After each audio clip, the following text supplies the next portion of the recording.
Sorry I'm late, guys. Got caught up in some stuff, but we're all good now.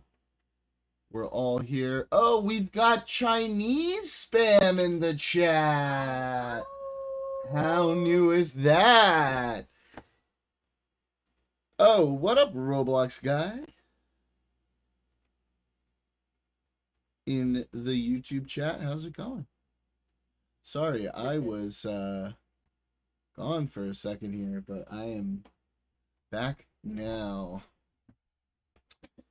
Okay, so I'll run a little later. Oh. Okay. Wanted to say, you do know he had a 15-year-old girl that sent him bikini pics, and he said it to his friends in a group chat and said that she was really sexy and jailbait. He was really concerned with. Never heard this one. That's pretty interesting. Don't you think you should look into that if you can you associate yourself with somebody? Can you DM me that so I can take It's a out look? there. It's completely out. You can look should it be up. able to DM me. He's made long-form content about it. Feel free to DM me. That I'll discussed take a look. it, and he said that he didn't find a problem IRI. with saying a 15-year-old girl was sexy and I've never seen this, so Dude, I met him the other day at the thing. We chatted a little bit. He is an interesting and nice dude. I need to go on his stream though, because I wanted to talk to him more, and I had to go for my thing with Destiny. So I hope I get to talk to him soon some more. You All chose right. Destiny over someone important. Do you think that's wrong? feel free to Do you DM think it it's to me. I'd happily take a look. I've never seen this. Wrong, yes or no? If it is true, do you think that's wrong? If he's an adult saying a 15-year-old is sexy, Yeah, answer the yes, question. I If would you say see that's it and it wrong. ends up being true, Yes, I would say that's wrong. It doesn't change me hanging out. okay, with and him. would you stop associating with that person? No, I wouldn't. Really? So you can associate with someone who finds an underage 15-year-old sexy? Well, it depends when he said it, why. I mean, there's plenty of people that say crazy things, man. He said it when he was 23 years old.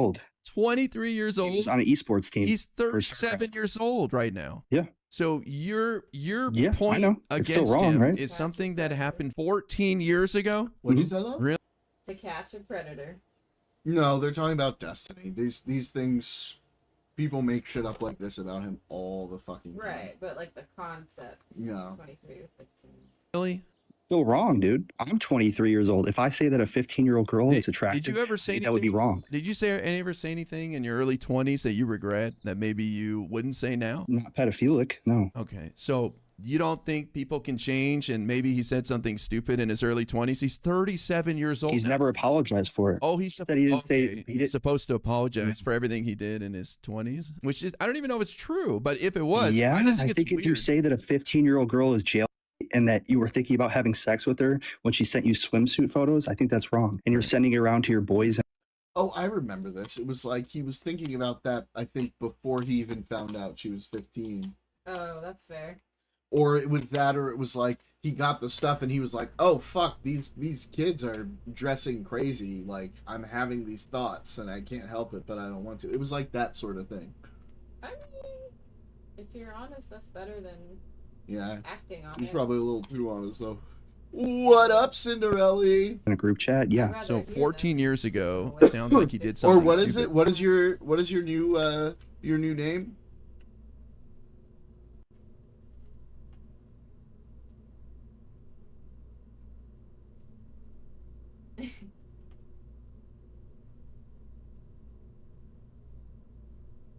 New name is 6'7". Can I say it? I'm gonna give you 30 seconds. 30 seconds. Yeah. Still haven't committed, but I was thinking Durellium. Oh. Like. That makes me think of Corellia. What is that? It's a planet in Star Wars. Oh. Oh, he's on his phone. I'm sorry. Wow. I need to be less Well, aggressive. apologies for interrupting you, I was Your not Highness. No, The countdown. enjoy your phone call. We'll see you in a minute. That's not the 37-year-old guy he is right now. I disagree. I mean, you don't think he's Molina was. changed? You don't think people change in 14 years? I know I changed a lot. I mean, you could, but I would expect you to come out and address it. He also doxed a little kid and tried to get him killed. He said on stream he pulled a Wow. gun out and said he was going to kill him. I have heard of that one. I think that kid was messing with his internet. Oh, I mean, or I just something. can't type He was, that. yeah, he was Fair enough. DDoSing him, but still, I mean, that's a crime. You can report it. You don't got to threaten to kill Why- a child. Why are you so obsessed with this guy? What did Destiny do to Well, you? I used to be a fan, and then I found out this information, and I was disgusted by him. Wow. Well, I'm sorry that And I happened. also don't like Trump. I want to make that clear, but I still find Nobody said your you support like for Trump, him bro. What are and you talking the about? Unfuck America tour, the fact that they associate with him, that's disgusting. Wow. Well, we're sorry. Guy's a literal I'll take pedophile. this up with the manager. This guy's a pedophile because he said a Yeah. 15-year-old looks good in a swimsuit when he was 23. He's a pedophile. Really? Yes, correct. Yeah.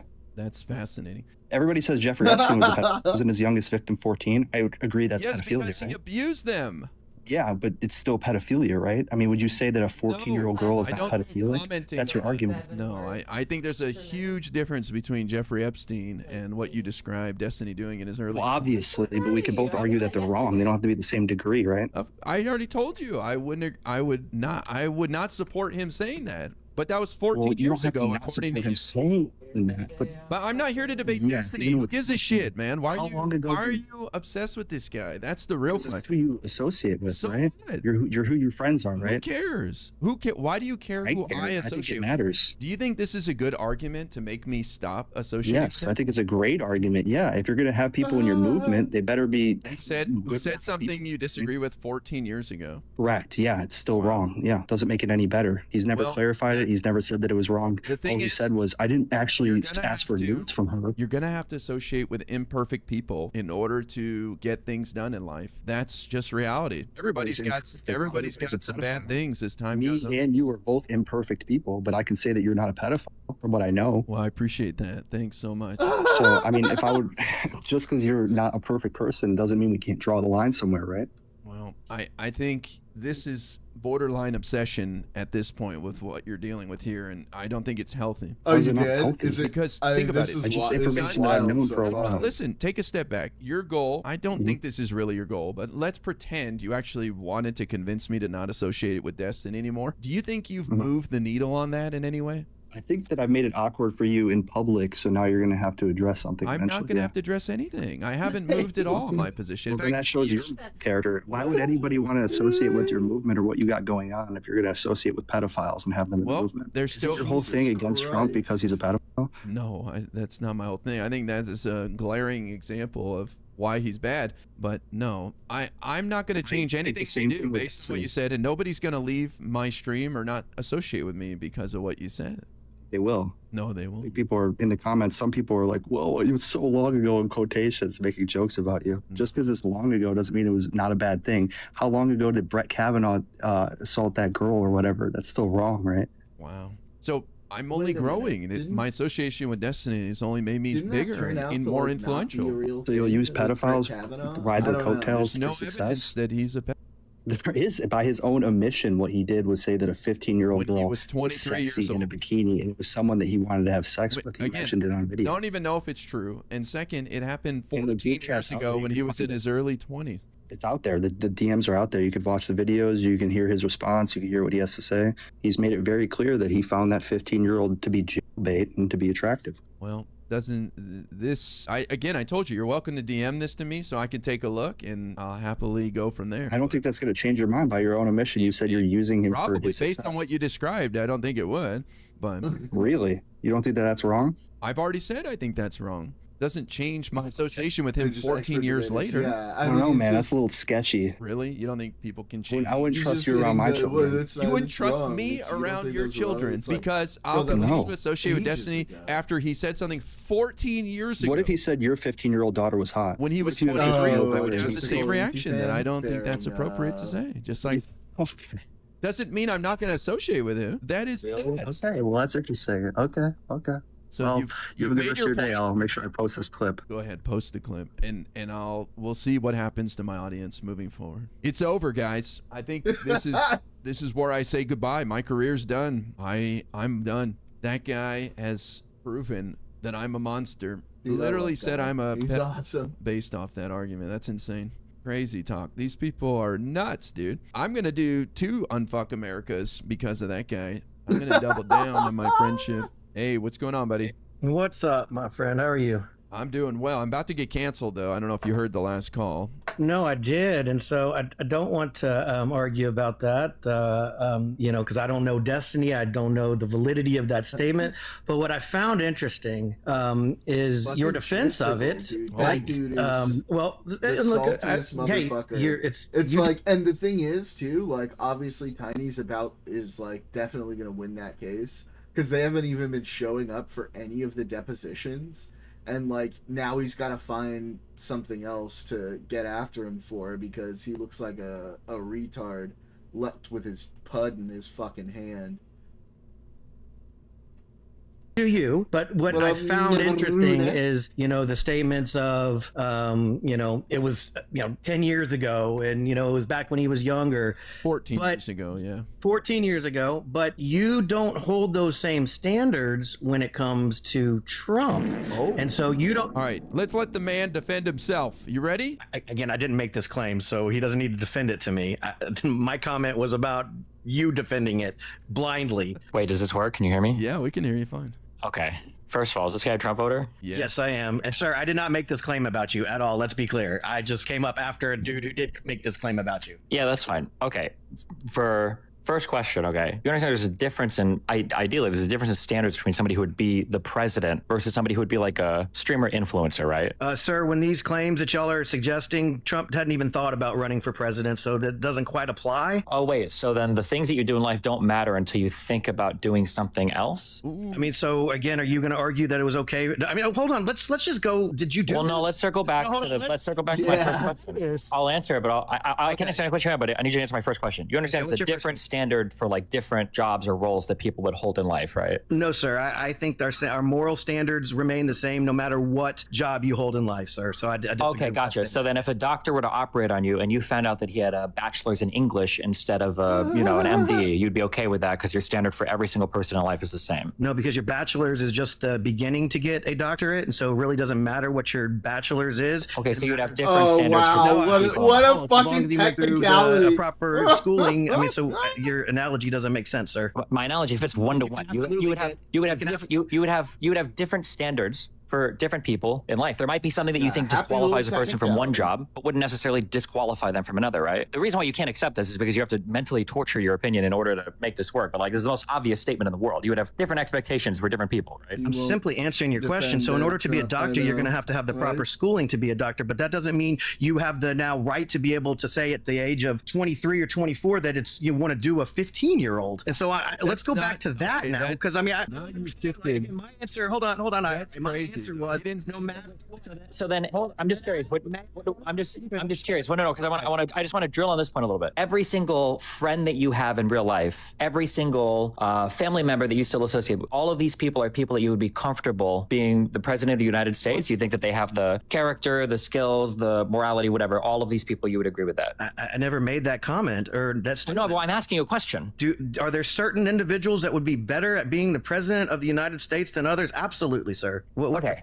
I can't understand this feels so. This is why I hate this platform. This is such a stupid point to argue because everybody intuitively knows how stupid this point is. You obviously have different. There are some people that if you're voting for somebody to be the president of the United States, you want this person to be literally the representative of the entire country. Like you want this person to be of much higher than ordinary moral candor, moral caliber, and the idea that you would compare like somebody that you might associate with, or a YouTuber or activist or whatever, as having the same moral standards as like the president of the United States is just that's crazy. Obviously, there are going to be some things that are just going to be bare bones, like this guy's like a murderer. The fact, like, leaving aside the discussion about what Destiny did or didn't do, right, which is a whole other discussion.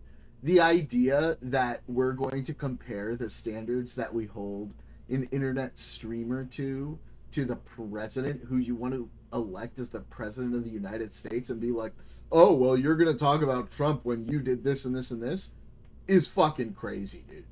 It's fucking crazy. Like, people will be like, well, Epstein did this. It's like, okay, so you wouldn't vote for Epstein for president, right? or an ARPist, I don't know, you can say here, whatever, then you wouldn't want to associate with this person at all. But it's ARPist. crazy that you're saying that, like, no, I would have the exact same standard for every single person in every single area of life. That's just a crazy statement. Suggesting that moral standards change based upon your status or your job? Is that what I'm hearing you say? Yeah, the standard. No, I'm sorry, but the answer is yes. The standard that you hold somebody who's running for president to is going to be different than the standard that you hold somebody who's like a streamer or like, you know, working a sales job or whatever it might be. There's a different level here for obvious reasons. Because this wait. To some extent, this isn't an education question. This is a moral standard question, sir. To some extent, we need to get back to that. I don't know how we've gotten over to you asking me about qualifications for the presidency of the United States of America, which I'm more than happy to go through with you. But it sounds to me that you're just trying to deflect from the actual issue at hand here, sir. No one is deflecting. I'm just saying that different people have different characters that might make them better suited for different jobs. You might know a guy who has a kid who cusses a lot around a kid, and you might know somebody else who you feel is a better parent. You might feel like the person who's a better parent would probably be a much better teacher, and then the guy who cusses around a kid a lot maybe wouldn't be a good teacher because of that, right? But that doesn't make the guy that cusses around his kid a horrible person. It just, or somebody that you have to exclude from your life completely. It's just different people that are maybe better suited to different roles, whether they are of a higher moral handler, whether they're more educated, whatever else. Like, we can have different standards for different roles. That's just crazy to me that is not plainly obvious. Like, if somebody were to say, I support Destiny Stream and I donate $100, that would be a lot different than me saying, oh, I support this guy who donated $100 to me, right? I would probably require them to have a higher moral standard for me to support them versus them supporting me, right? It would just, because I'm more closely associated and I'm endorsing the person. Okay, Steven, should I call you Steven or Destiny? What would you prefer? Steven's fine. Okay, Steven. So, sir, I've never listened to you before, but let me bring you back to where this began, okay? So, a caller had come up and made some claims about you, and the claims were very similar to the types of claims that are made versus against Trump. And IRI here defended you and said, and the premise of this was, if he found out these claims to be true, would he still associate with you? This is what the argument was, okay? And his answer to that was yes. And so I came up here and I said, well, I found that to be a little bit interesting. And his excuses or his defense of you was, well, this was back when he was 23 years old. He's 37 now. This was a long time ago. And all I'm trying to say, Steven, is that seems very double standard, very hypocrisy to me when you really don't apply the same standards, regardless of his position, to Mr. Trump. Let's not even call him President Trump. Let's just call him Mr. Trump. Regardless of who he is, the standard should remain the same. And I'll land it there. Nice, okay, sure. Well, here's a question. If you had a friend that engaged in some, let's say, white-collar crime, embezzlement or fraud or whatever, would you cut that person out of your life completely? You're never talking to this person ever again? I mean, it would really... Let's say they're a manager at a restaurant and they stole $1,000. You're done. You have no friends that have ever been in prison for anything. Never. Yeah, I'm not, because they'll do it to me, and so I'm not into thieves. Yeah, no, I honestly would not. Being ridiculous. I couldn't. I think it's just to win the argument. I mean, yeah. No, that's an honest answer. Like, if I found out somebody was stealing. Okay, question: Would you judge somebody else if they said, "This is my friend. He went to prison. 5 years ago. He stole from a job. I think he served his time. But I'm friends with him now." Oh no, you said okay. Meet me in the friends with a guy who was a thief.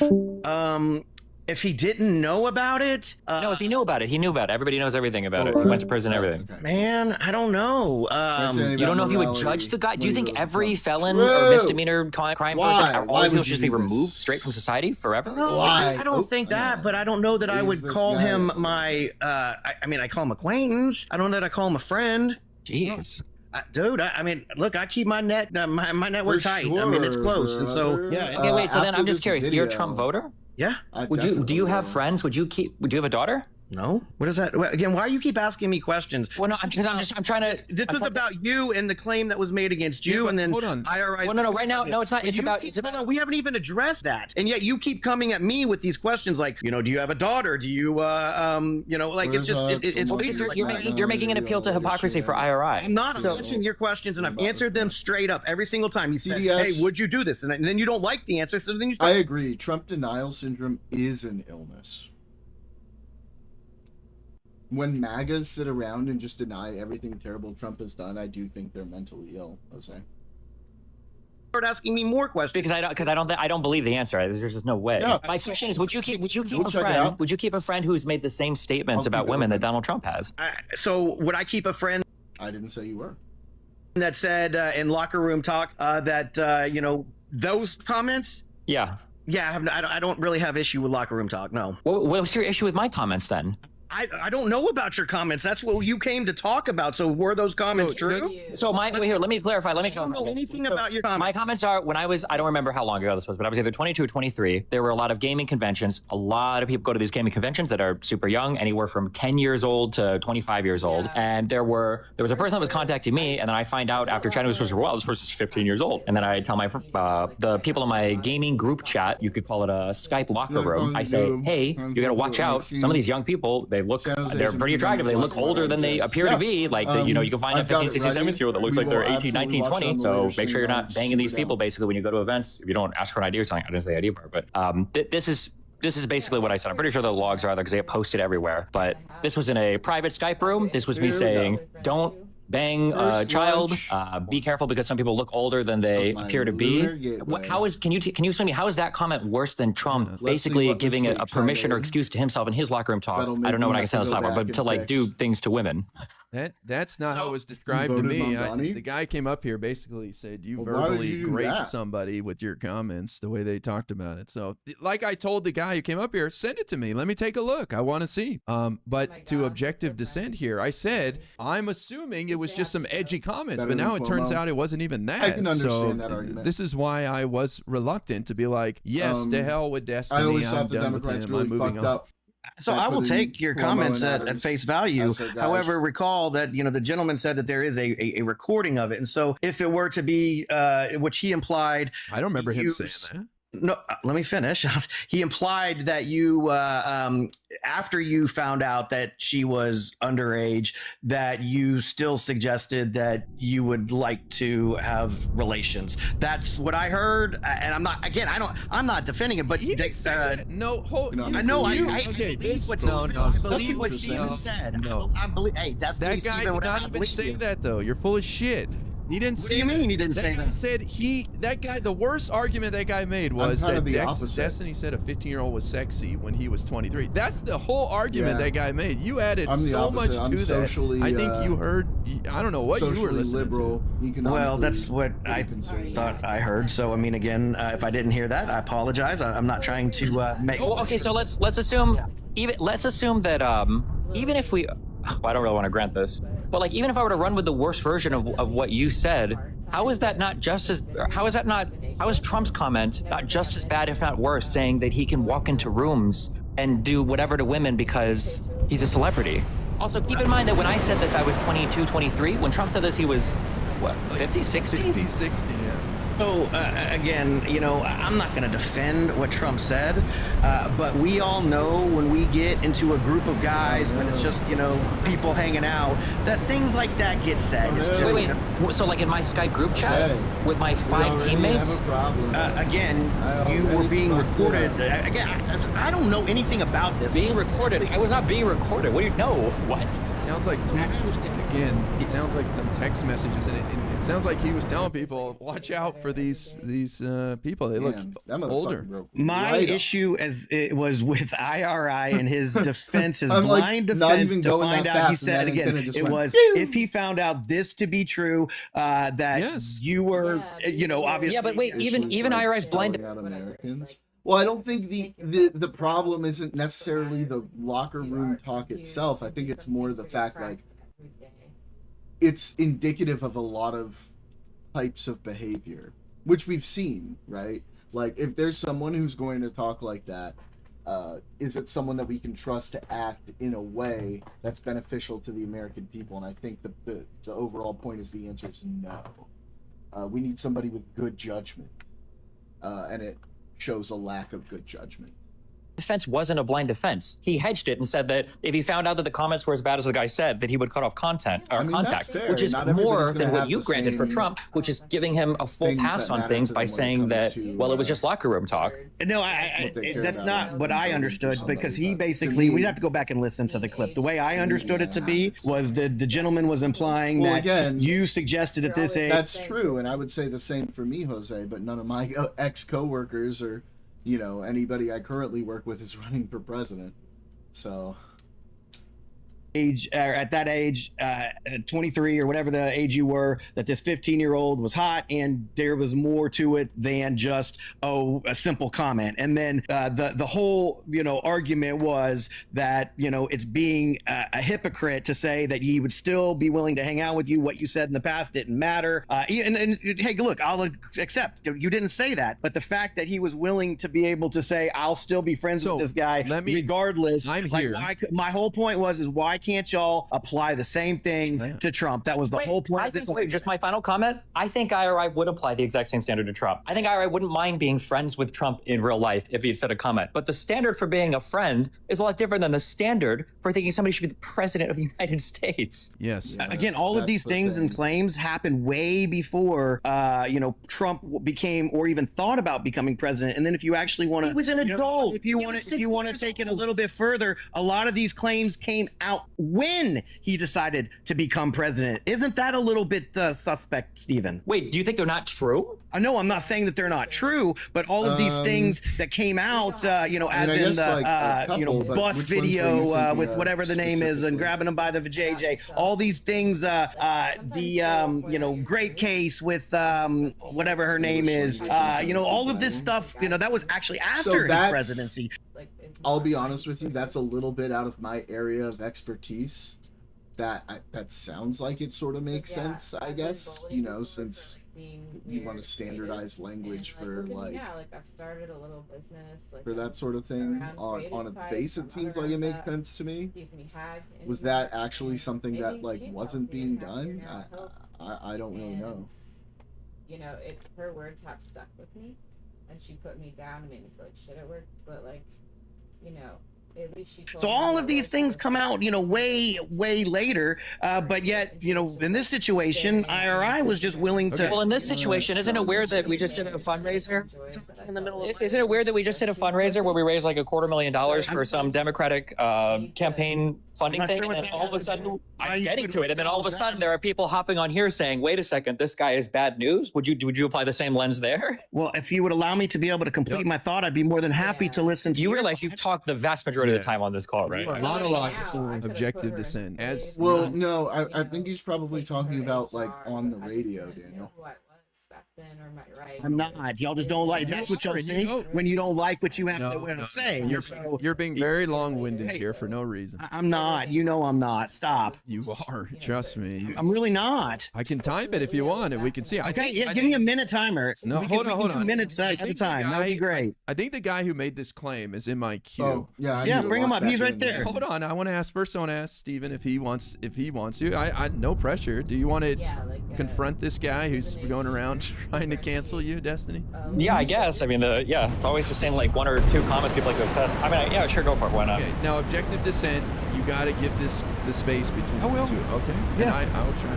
I think this is the guy. I don't know. Yo, Slippery Steve, what's up, man? Hey, are you? What's up, buddy? Are you the guy? How's it Can you going? turn that shit down in the background? Can you mute that in the background? Why is it looping? Hold on, 1 sec. Goodbye, my bad. Okay, are you the guy who came up here earlier? Yeah, that was me. Okay, I don't remember. I talked to a lot of people. Okay, so now Destiny's saying your claim isn't what you framed it as. You claim that he said I watched the whole stream, dude. Okay. With Tonka Truck and Andy Worski when they confronted you in that 1v7 debate years ago. Okay. Well, I'll let Steven respond to your claim.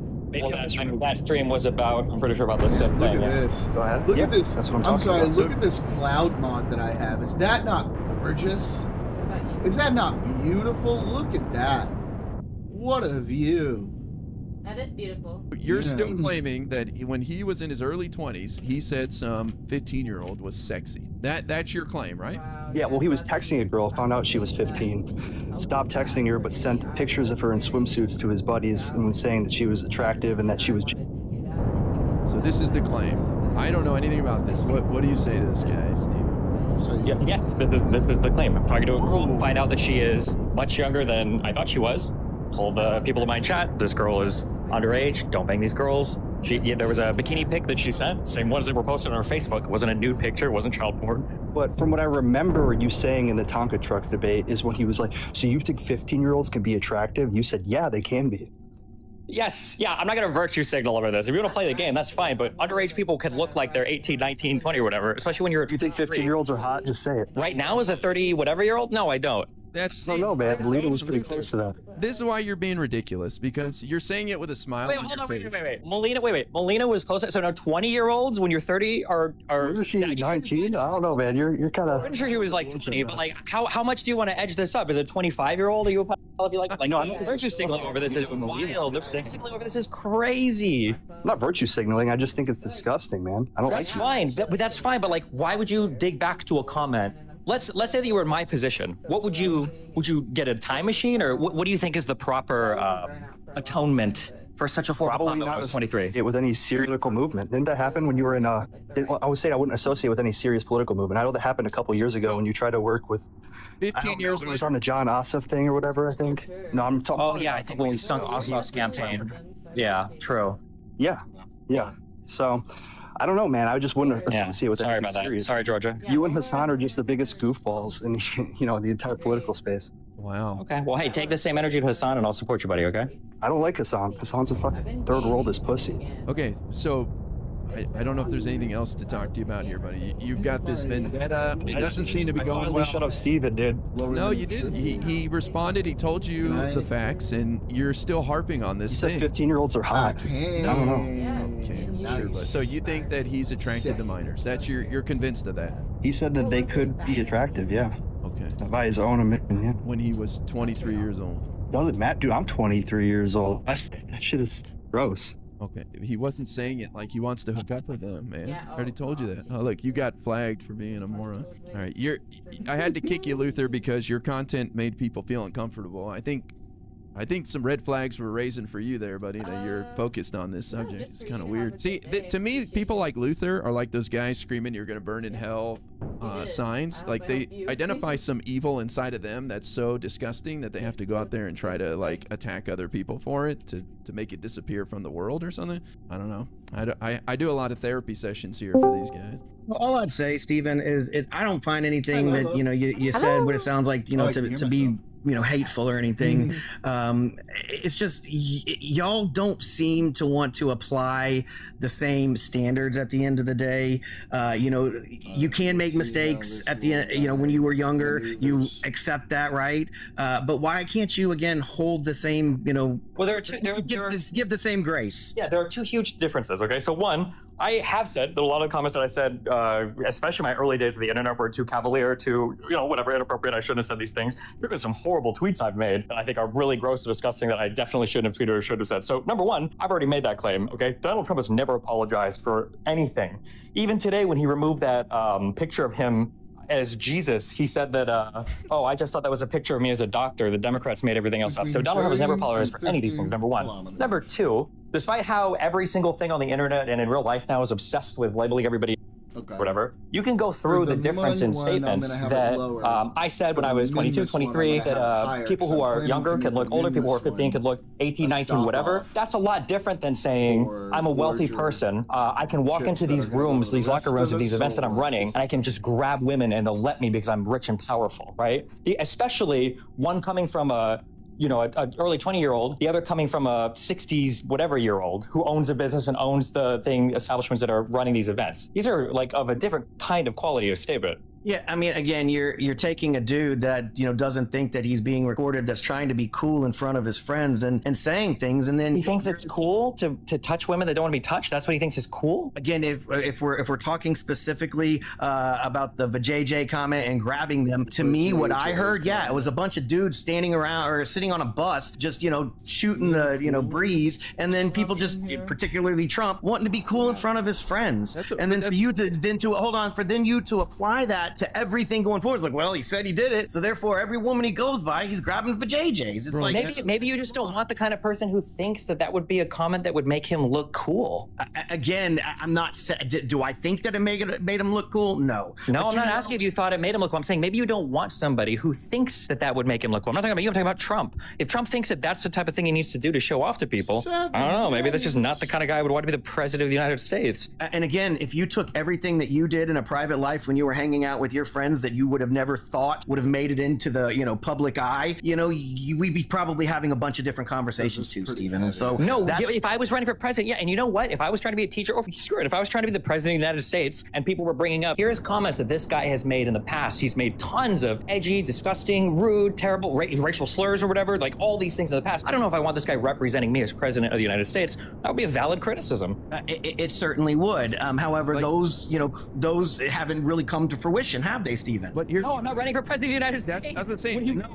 Destiny wouldn't run for president of the United States. I don't think he would see himself as like a moral leader that should be leading the country. Not that. Oh yeah. Also, Jose, Operation Warp Speed. That's one of my favorite things that Trump did. He's guilty of anything bad, or just because we hold that position to a higher standard, and you refuse to acknowledge that objective, which is weird. Well, what I find interesting is, as somebody that did go to college and was part of the frat scene, and it is a different life. And men growing up, at least in my age, I mean, that was one of the things that you talked about. Is like, hey, I'm gonna go try to. I agree with you. Listen, I agree with you. This is why, despite. As much as I hate to say it, this is why I usually don't harp on the Hassan frat stuff as much, because even though he said a bunch of gross stuff, or why I didn't typically bring up the bro pill shows or whatever. This guy's in his teens, early 20s, whatever. But Trump was not. If these are recordings from Trump when he was 21 years old, that would be something. But if you're talking a frat guy at 60, I think that kind of speaks a little bit more to your character, the things that you value in life. It's not like he was in a fraternity in college. Okay, again, I want to know what time a man, in his sex drive or his, his love for a woman, if that's who he loves, goes away, Destiny. And so, I don't think there's ever a normal time in a man's life oh my God, stop. Oh God, I'm on my woman-hating arc right now, and you're bringing back my man-hating arc. I just want you to be clear. You're asking me, when is it appropriate for a man to grow out of his I want to non-consensually grab women phase? I mean, the ideal answer is never. That should never be a period in a man's life where he's I just want to grab him and they'll let me do it because I'm rich and powerful, which is one of the chief complaints, right, of the whole Me Too movement of women historically in this country and around the world, through all of time and space. I don't know how I'm supposed to engage with that question. Again, at the end of the day, you're trying to suggest that, from the age of 21, maybe you have, less, or you have more self-control. But I think the desire, I don't know that goes away, Destiny. No, if Trump, you're rewriting his comments. If Trump were to say these women are all so beautiful, I just want to,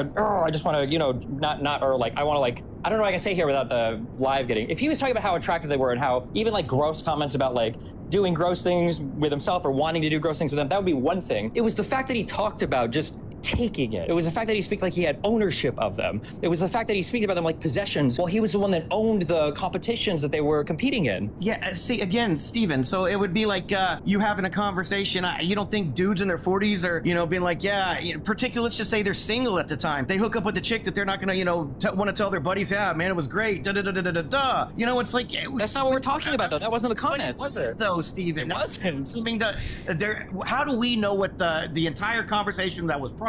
All they showed was the clip of him coming in and saying, hey, I go in and grab him by the vajayjay, Steven. So at the end of the day, this is, in my opinion, just a bunch of dudes that are out hanging out. Obviously, he doesn't drink. Maybe some of them having beer. I don't know. I'm just curious. Hey, do you give the same pass? What'd you say, love? It's demeaning when they constantly say their name. Like they're talking down to you. Oh, yeah. Yeah, I don't like that. And you gave the same class to Bill Clinton then, right? Who could say no if an intern really wanted to hook up with you, right? So you're down with the Me Too then? Because I'm asking you. I would argue that it was consensual at the end of the day. However, the power play that Clinton had over her obviously led to some of it. And what woman doesn't probably want to, have the most powerful penis in their life? Wait, you know what I'm power play? Didn't Trump own the competitions that these girls were competing in? That's just one of those trophies that they can say is yeah, I had the most powerful. Yeah.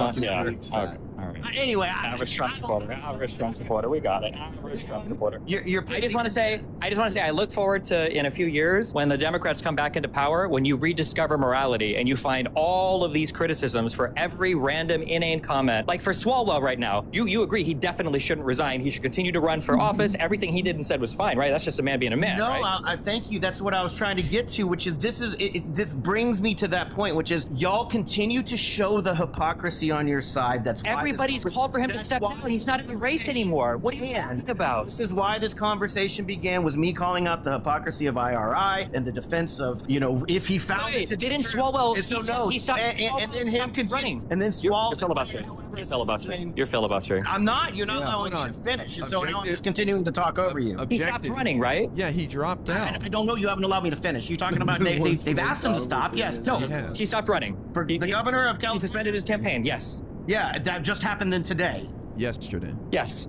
Or yesterday. What's your point? But where's the hypocrisy? Didn't Donald Trump continue to run for president a second time after being? This is one of the gentlemen that were over here crying about the Epstein files, crying about Trump doing what he's doing, but yet he's doing the exact same thing, just like your claim was, and then IRI defending that. Bullshit. Wait a second, IRI. Hold on. Wait. Hold on. That's why I came up here, my friend. My TikTok is to call out y'all's hypocrisy, because that is what y'all's party has always been about. I understand. Wait, I think my TikTok is glitching. I only see, is it you, me, and Objective?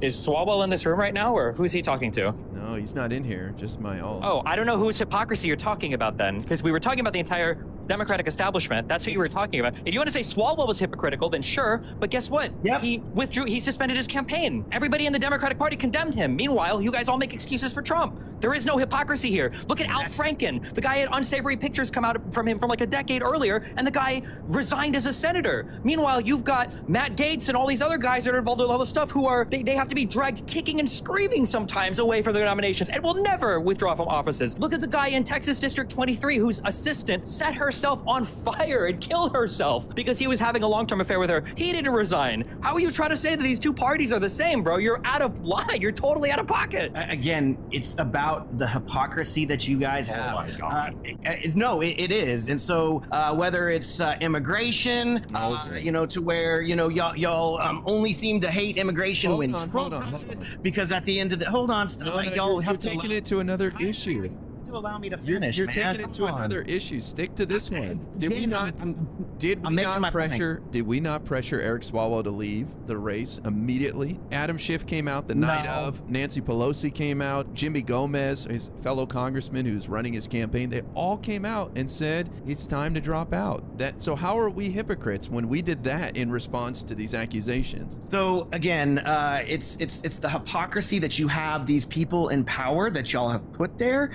And it wasn't immediate, and he didn't go without a kicking and a fighting. So let's just be clear. And so at the end of the day, when you find that these people are the ones that are screaming the loudest, let's just call it they're projecting, because they're the ones that are actually doing, and we're finding that to be more in the Democratic Party is what I'm trying to say. And it was evidenced by when that other caller came up, and that's why I came up to talk to you about it, was to call out the hypocrisy of you being able to defend it and say, you know what, no, I'll still be friends with it, because that goes against everything y'all are doing against Trump. It doesn't go anywhere near it. Basically, the guy said Destiny made it a comment, an edgy comment, when he was in his early 20s. And I said, if that's true, I would like to see the context. And that was 15 years ago, and I know him as an edgy guy. He probably was just making some joke. Turns out it wasn't even that bad. He was telling other people that these girls look way older, man. Be careful. And that's it. That's so fine. why wouldn't I continue to be friends with a guy who did that 15 years ago? I don't get it. But people are acting like he banged some minor or something, or even said he wanted to. It was the exact opposite. It was given the hypothetical that if you did find it to be true, that you were like, you didn't really care. And hold on, and the excuse of it being so long ago that you were willing to forgive that. It's and not. You don't. No, here's where apply those same. All I ask is for consistency. So if you apply the same standards, I'm happy with that.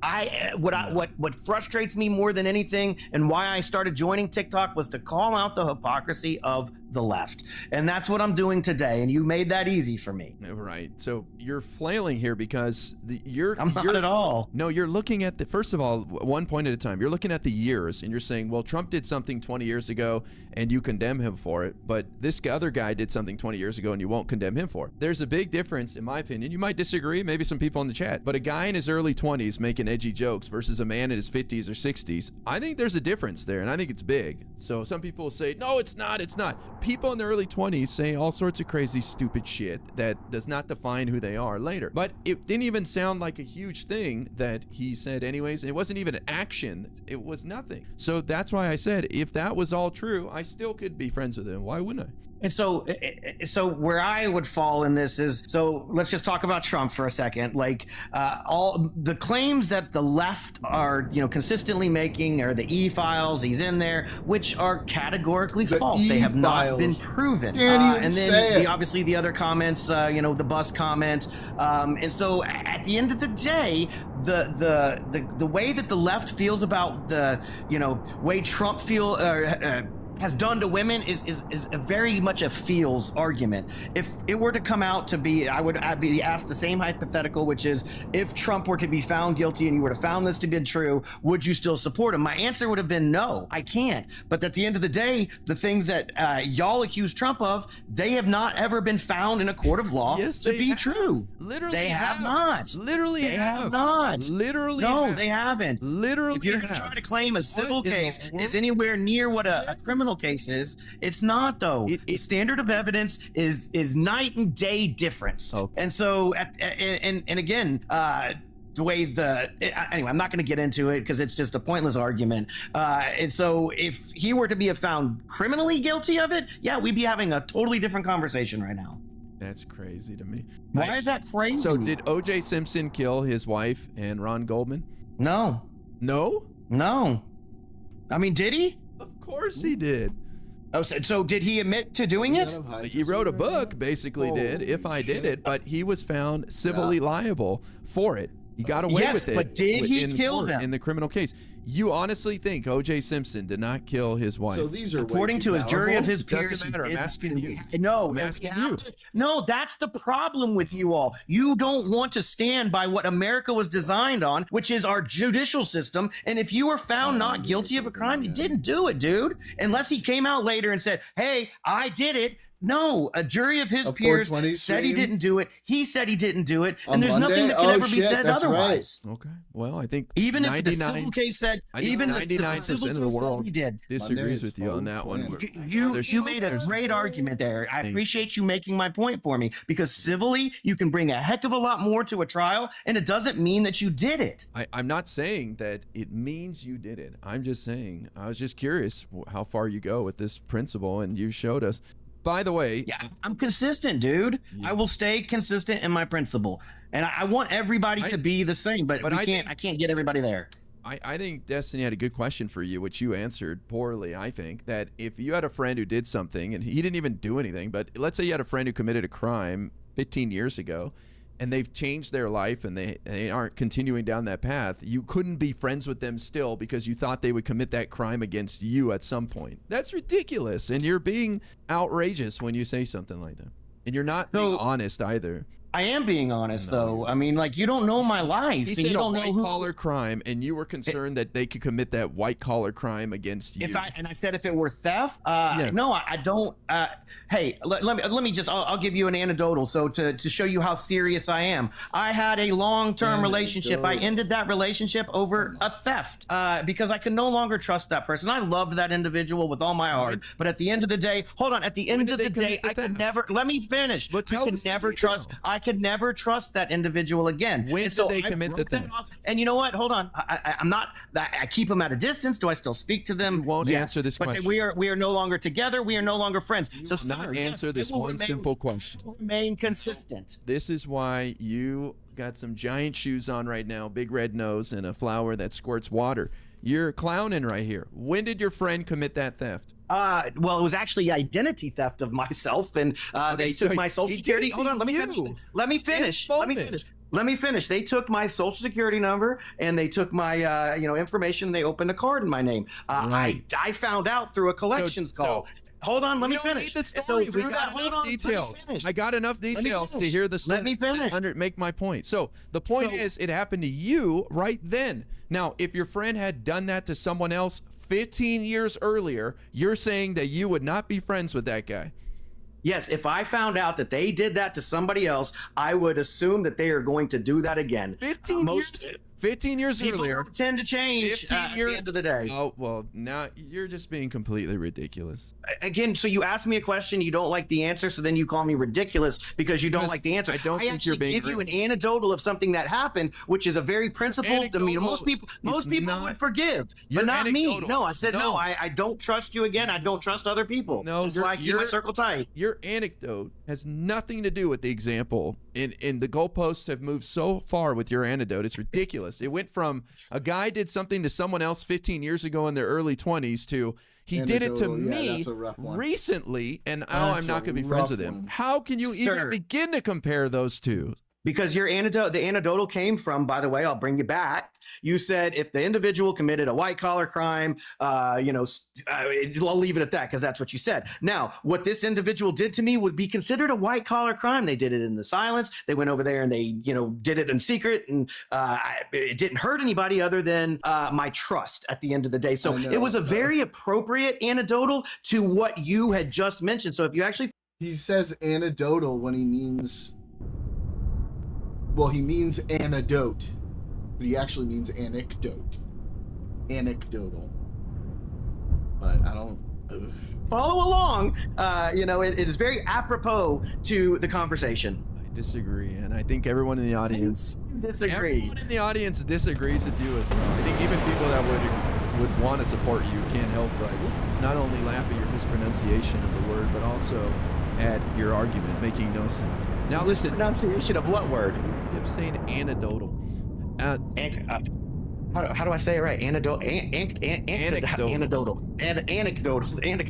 Whatever. Apparently I can't say it right when I try. Anecdotal. Destiny, you can come and go as you please, bro. We lost you for a few minutes there. Did you have... Well, I left. I'm sorry. Hold on. Okay. I don't know if it's like... I'm not trying to call out Dina Parker. No, but actually, seriously, I don't know if there's like a certain thing that started the crazy TikTok debate brain, but like, for this guy, it sounded like you said you've talked to this guy before. Is this a real guy, or is this like... I'm a real boy. I'm like Pinocchio. He's not putting on a performance. This is... We just went from, if a person did something bad and got arrested 15 years ago, would you cut ties with them? And his example for cutting ties with somebody that fit that category of people was a person who committed identity theft against them. Recently, yeah, just recently. Hold on. This was showing. Hold on. This Destiny or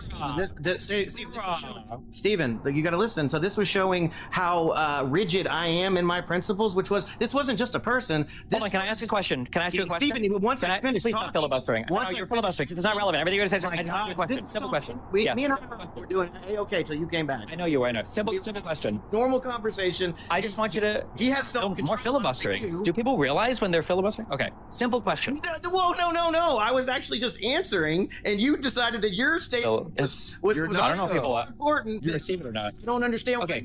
Simple question. How about this? Let me finish what I was going to say.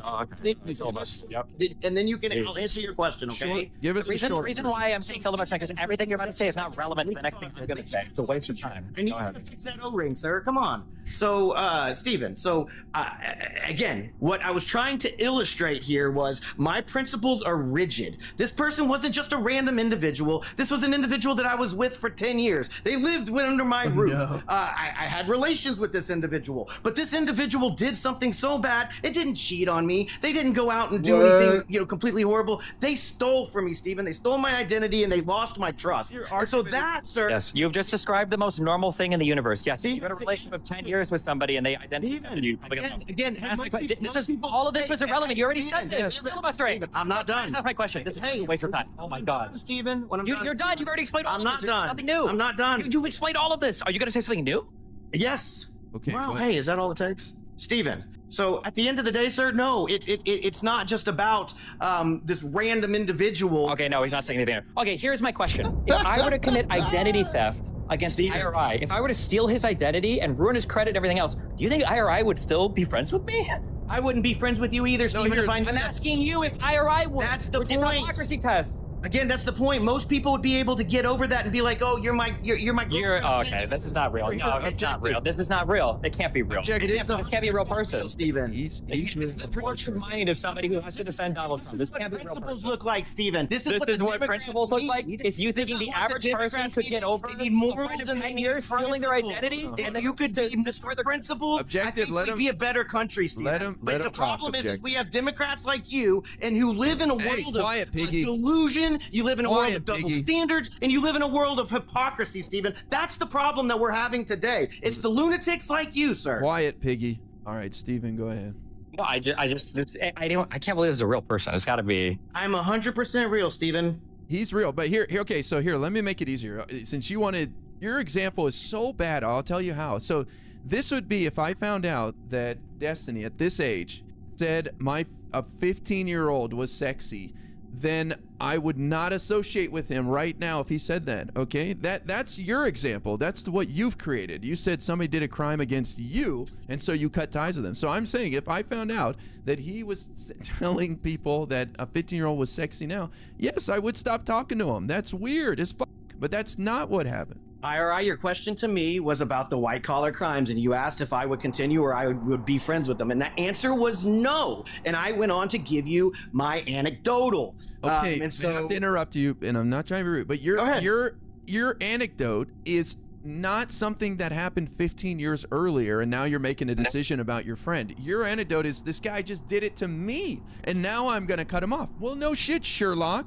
We're asking you if your friend committed a white-collar crime 15 years earlier, and you made the case that I'm concerned they're gonna do it to me 15 years later, so I'm gonna cut them off, which is outrageous and ridiculous, and you know it. No, it's not.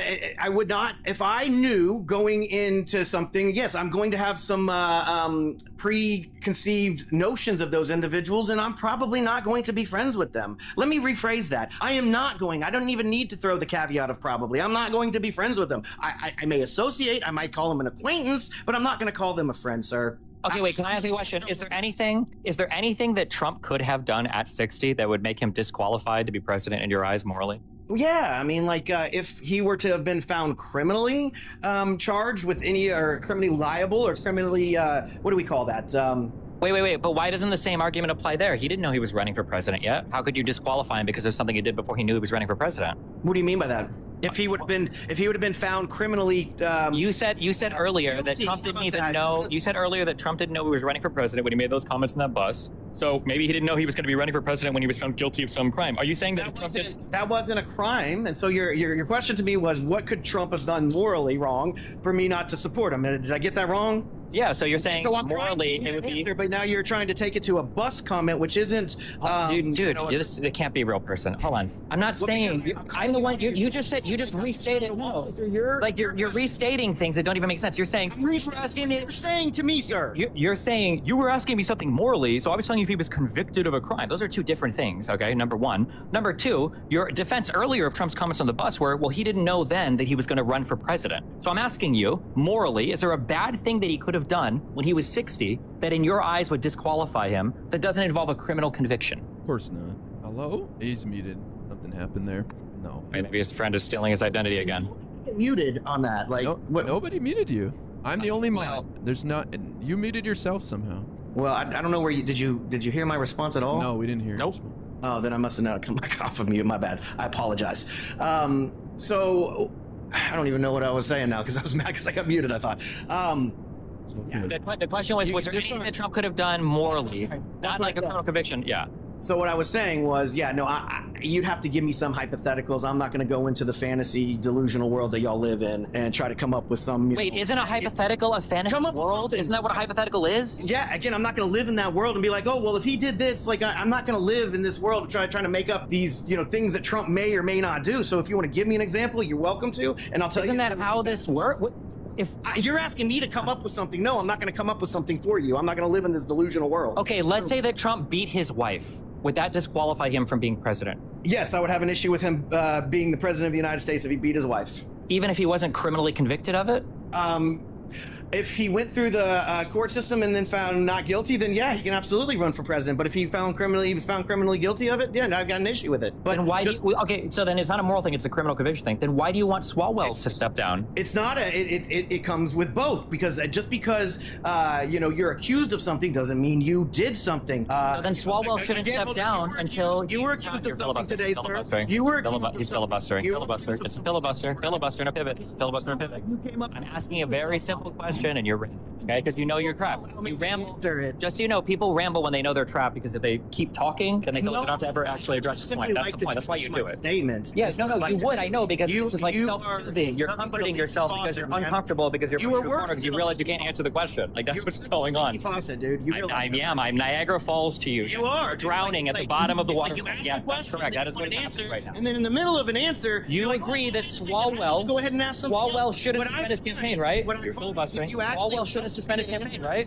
You will get everything filibustering. you're looking for in that self-soothing. Oh, so good. Questions behind that. Do you sleep with weighted blankets at night? The answer that you were looking for. Fuzzy slippers on. It's all clarifying questions after Cup of tea. And so, but you're not really capable of Barney, doing that. Sesame Street playing in the background. Big. You're not capable animal. of doing that, are you? You're not. Swalwell shouldn't suspend it. Swalwell should not suspend his campaign because he's found guilty of anything, right? Having a normal conversation. Swalwell should not have. Swalwell should have suspended his campaign, right? Years old? Is that what I heard? Swalwell Be a real person. Swalwell can't be a real person, because no normal person would be able to. What do I have to do to break the trauma loop right now? All right, in order to make him answer that question. You just got to let them get it. Well, here, you ask him. All right, ask him if Swalwell should suspend his campaign, even though he hasn't been found guilty or charged with anything. Objective, do you sleep with a weighted blanket? Every day, man. Yeah, I need. I guess it's got to be at least 50 pounds, man. Cute. Okay, so do you think Swalwell should have dropped out of the race for governor? If he didn't do it, then absolutely not. I mean, I would defend myself to the bitter end, but unfortunately for you Democrats, unfortunately for you Democrats, there's a lot of evidence out there that appears that he may be guilty, but no. Filibuster. It's all filibuster. Guilty of the crimes that they're accused of to go ahead and defend themselves and fight to the bitter end. Filibuster. Trump did. There he is. Yeah, he lost that fight, by the way. Trump Just so you know. Trump was found guilty. Of what? When? 34 felonies. The E. Jean Carroll stuff. And E. He lost in civil court over that. Yeah. The civil court, again, we had the OJ conversation. You know where I stand on that. So, unfortunately, you're the only guy in America that doesn't think OJ Simpson killed. Again, I use logic and I use principle, my guy. And so, at the end of the day, I follow the law.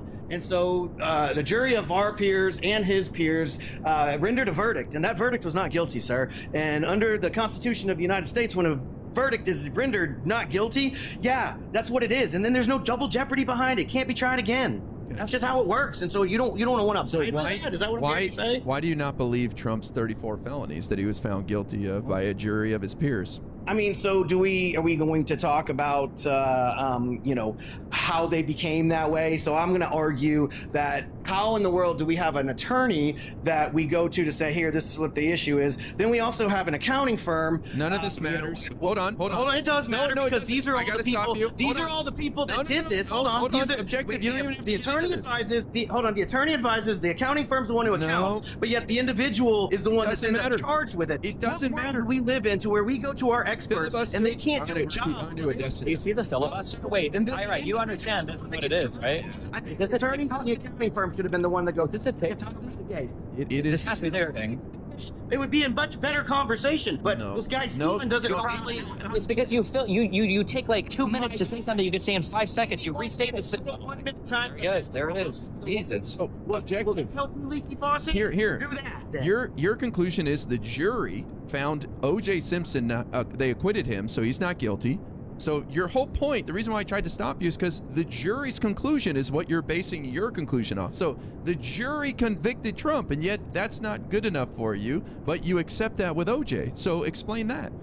So I do accept the verdict that was rendered, which is a guilty verdict. Unfortunately for you, and unfortunately for the other people that don't like Trump, that is not a disqualifier to run for president. And me personally, morally, no, I don't see anything wrong with it. What I see there is a political system that used the judicial system to go after an ex-president to try to stop him from becoming the next president of the United States of America. That's what I see happen there. Why would you keep associating with Trump by supporting him when he could possibly do this to you? If he's been convicted of it, he could do it to you at some point. Because he used his own money to be able to pay somebody who agreed to the payment, who signed an NDA, that they then decided to say, oh, well, it can't. I'm gonna stay mute because I'm Donald Trump, and I'm gonna watch my show in private while I'm here because I don't feel comfortable being alone today.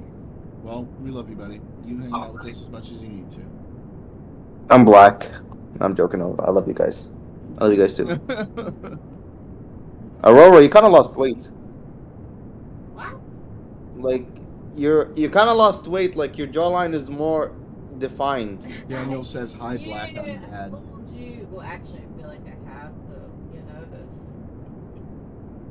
That's validating. Yes, ma'am. Jordan, you should watch Reacher, the TV show. Reacher him? Yeah. Bless. I've seen it around. Yeah, that shit is fire, bro. I'm in season 3 right now. Nice. I'm in season 3. Oh, it's wild. Alright, Isn't it? we're gonna get back to this video. But yeah, feel free to chill in here. Yeah, I'll be chilling in different. Just do not kick me out of the VC when you're done, okay? Okay. That's what I'm doing too.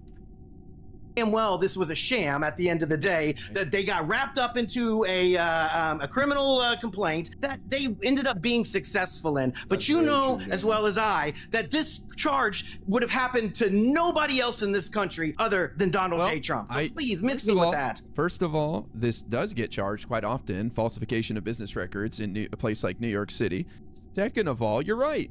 But we hold the president of the United States to a higher standard. They're under a microscope. So certain charges may be brought against someone like that wouldn't be brought against very many other people. But when you choose to run for the high office and we entrust you with that kind of power, we expect a lot from you, both with your character and following the law. Also, just as a quick thing to add in here, because the guy is misinforming people, you cannot be held criminally liable for something if you did not have the criminal intent to commit the crime. So the idea that somebody could advise you to do something and then that thing is illegal, but all of a sudden you're charged with a crime, unless it's something that you should have known anyway, that is not the case. This is why there are bars and stuff, or this is why there are associations that will certify like doctors and accountants and lawyers, is because you have an ethical obligation to provide good advice to the people that you're working with, so they can be held criminally liable if they were to misadvise somebody. Trump was guilty of intentionally misappropriating those funds and directing Cohen himself to lie about where those funds were coming from in order to mask that he was using campaign funds, I guess, basically to pay off Stormy Daniels. So that's why he was found guilty of that. Remember that to go. You don't know anything about it. That's fine. Maybe your identity got stolen at the time and you're busy dealing with that. Who knows? If you'd allow me to actually speak without interrupting me, that would be great. But I know you're not capable of doing so.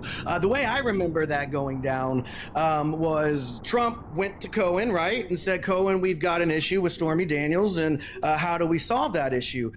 Cohen went over and said, here's how we solve the issue. You'll go ahead and send the money over, I believe it was to Cohen, right? Then Cohen then disperses it to to Stormy Daniels. And then it goes through the accounting firm, right?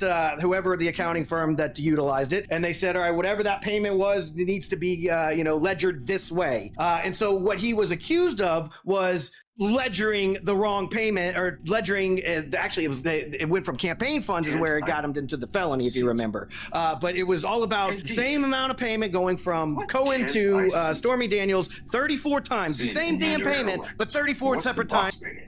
Mo, would you mind muting while you're watching this show, buddy? Thank you. Being accounted by the accounting firm and being advised by the advising firm of the lawyer. You can get loud. What world do we live in when we can use two professionals and still get charged with a crime? You can be loud all you want, but it's not going to change what happened. So none of that matters anyways. You these jurors listened to the facts, the evidence, and they came to the conclusion unanimously that he committed a crime. You should be pissed about this objective dissent. This guy falsified business records to commit a campaign finance violation, essentially hiding this woman's story from the American people so they wouldn't have the full story then to go and vote properly. You should be pissed that this guy cheated to hide some information from you before the election. NDAs and payoffs happen all the time, and so it's, to me, it's not hiding anything. It's not legal. It was done illegally. If I use a lawyer to do an NDA with somebody, I can't. If I agree to pay that person $400,000, I can't write that off as me just paying my lawyer's money. That would be a lie. That's fraud. I'm sending the money to somebody else. I can't just write that off as a business expense like Trump did when he was sending the money directly to Cohen. So last I checked, both the accounting firms and the attorneys were involved in this entire transaction. And so I'm going to go back to, what world do we live in when we hire outside individuals to represent us, and then the individual that hired them is the one that goes down for it? That's where I'm at with it. When you're using that individual to commit a crime. Again, that would be the ethics and the morals of those individuals to say, hey, sorry, can't help you with that because that is a crime. You're going to have to figure that out on your own, sir. But that's not what happened now, is it, Destiny? You're wrong. What do you mean? No, what happened was he agreed to commit the crime on behalf of Donald Trump. That's what Cohen testified to in court. And you keep saying, like, what kind of world do we live in? What kind of world do we live in? This is exactly the world we live in. One of the few ways did Cohen go down for helping Trump in the Stormy Daniels case? Yes. Yeah, wasn't he convicted? No, it wasn't for the Stormy Daniels case. It was for lying and doing other things, but it wasn't for Stormy Daniels. Lying about what? Yeah, it was lying about the case plus some like shit with like taxi medallions and some other things. But here's the thing: he didn't go down for Stormy Daniels. Yes, he lied about it. What do you mean? He lied to Congress. He may have lied to Congress about it, but he didn't go down. I'm pretty sure he was charged with lying to Congress. But he didn't go down criminally for anything that he did, like Trump, the one that went down for the payments. That's the individual, to your point, that shouldn't have been doing it because it was illegal. No, Why didn't he get charged with that? Did. He pleaded guilty in 2018 to tax evasion, bank fraud, and campaign finance violations related to hush money payments. Okay, well, I didn't realize that he went down for the hush money. There were multiple things. But what I wanted to say is I think you must have missed some of the testimony. The guy, the publisher of that magazine that bought the story to bury it, it said that Trump was fully aware of what was going on and that it wasn't legal. He basically testified that Trump knew what they were doing was illegal. I don't find what that was. What I find it to be is a witch hunt and something to go after somebody. And was anybody harmed by it? No. Stormy got her money. We were. Excuse me. We were harmed by it. He was lying. He was committing a crime because you had a great economy from bullshit. A great president. When was the last time you filled your car up? Well, I do a lot of electric, so it's been a little while. So it's bullshit. Your argument is so pathetic to say that because things went well, he should get a pass for committing a crime. Bullshit, man. No, again, that crime right there is not a crime. That, again, he used his own money. It was an agreement between Stormy Daniels that they said, all right, cool, let's do this. And so did he steal from anybody? No. Wait. So you agree? You think we should get rid of all bookkeeping crimes? All of that stuff should just be made legal. You should be able to keep votes, pay taxes, however you want. None of that should matter. I don't even think at the end of the day, I would not be friends with somebody because of a bookkeeping crime. Now, if they were stealing from people, that's different. But at the end of the day, we should eliminate all crimes related to bookkeeping, tax fraud, all of that should be gone. We could take them one by one and we could talk about it. I wouldn't go ahead and throw a blanket on it and say, okay, so the ones relating to being honest about where your payments are going towards for tax purposes, like what happened in the Stormy Daniels, Cohen, Trump case, these shouldn't be crimes. How much money did Stormy Daniels get paid?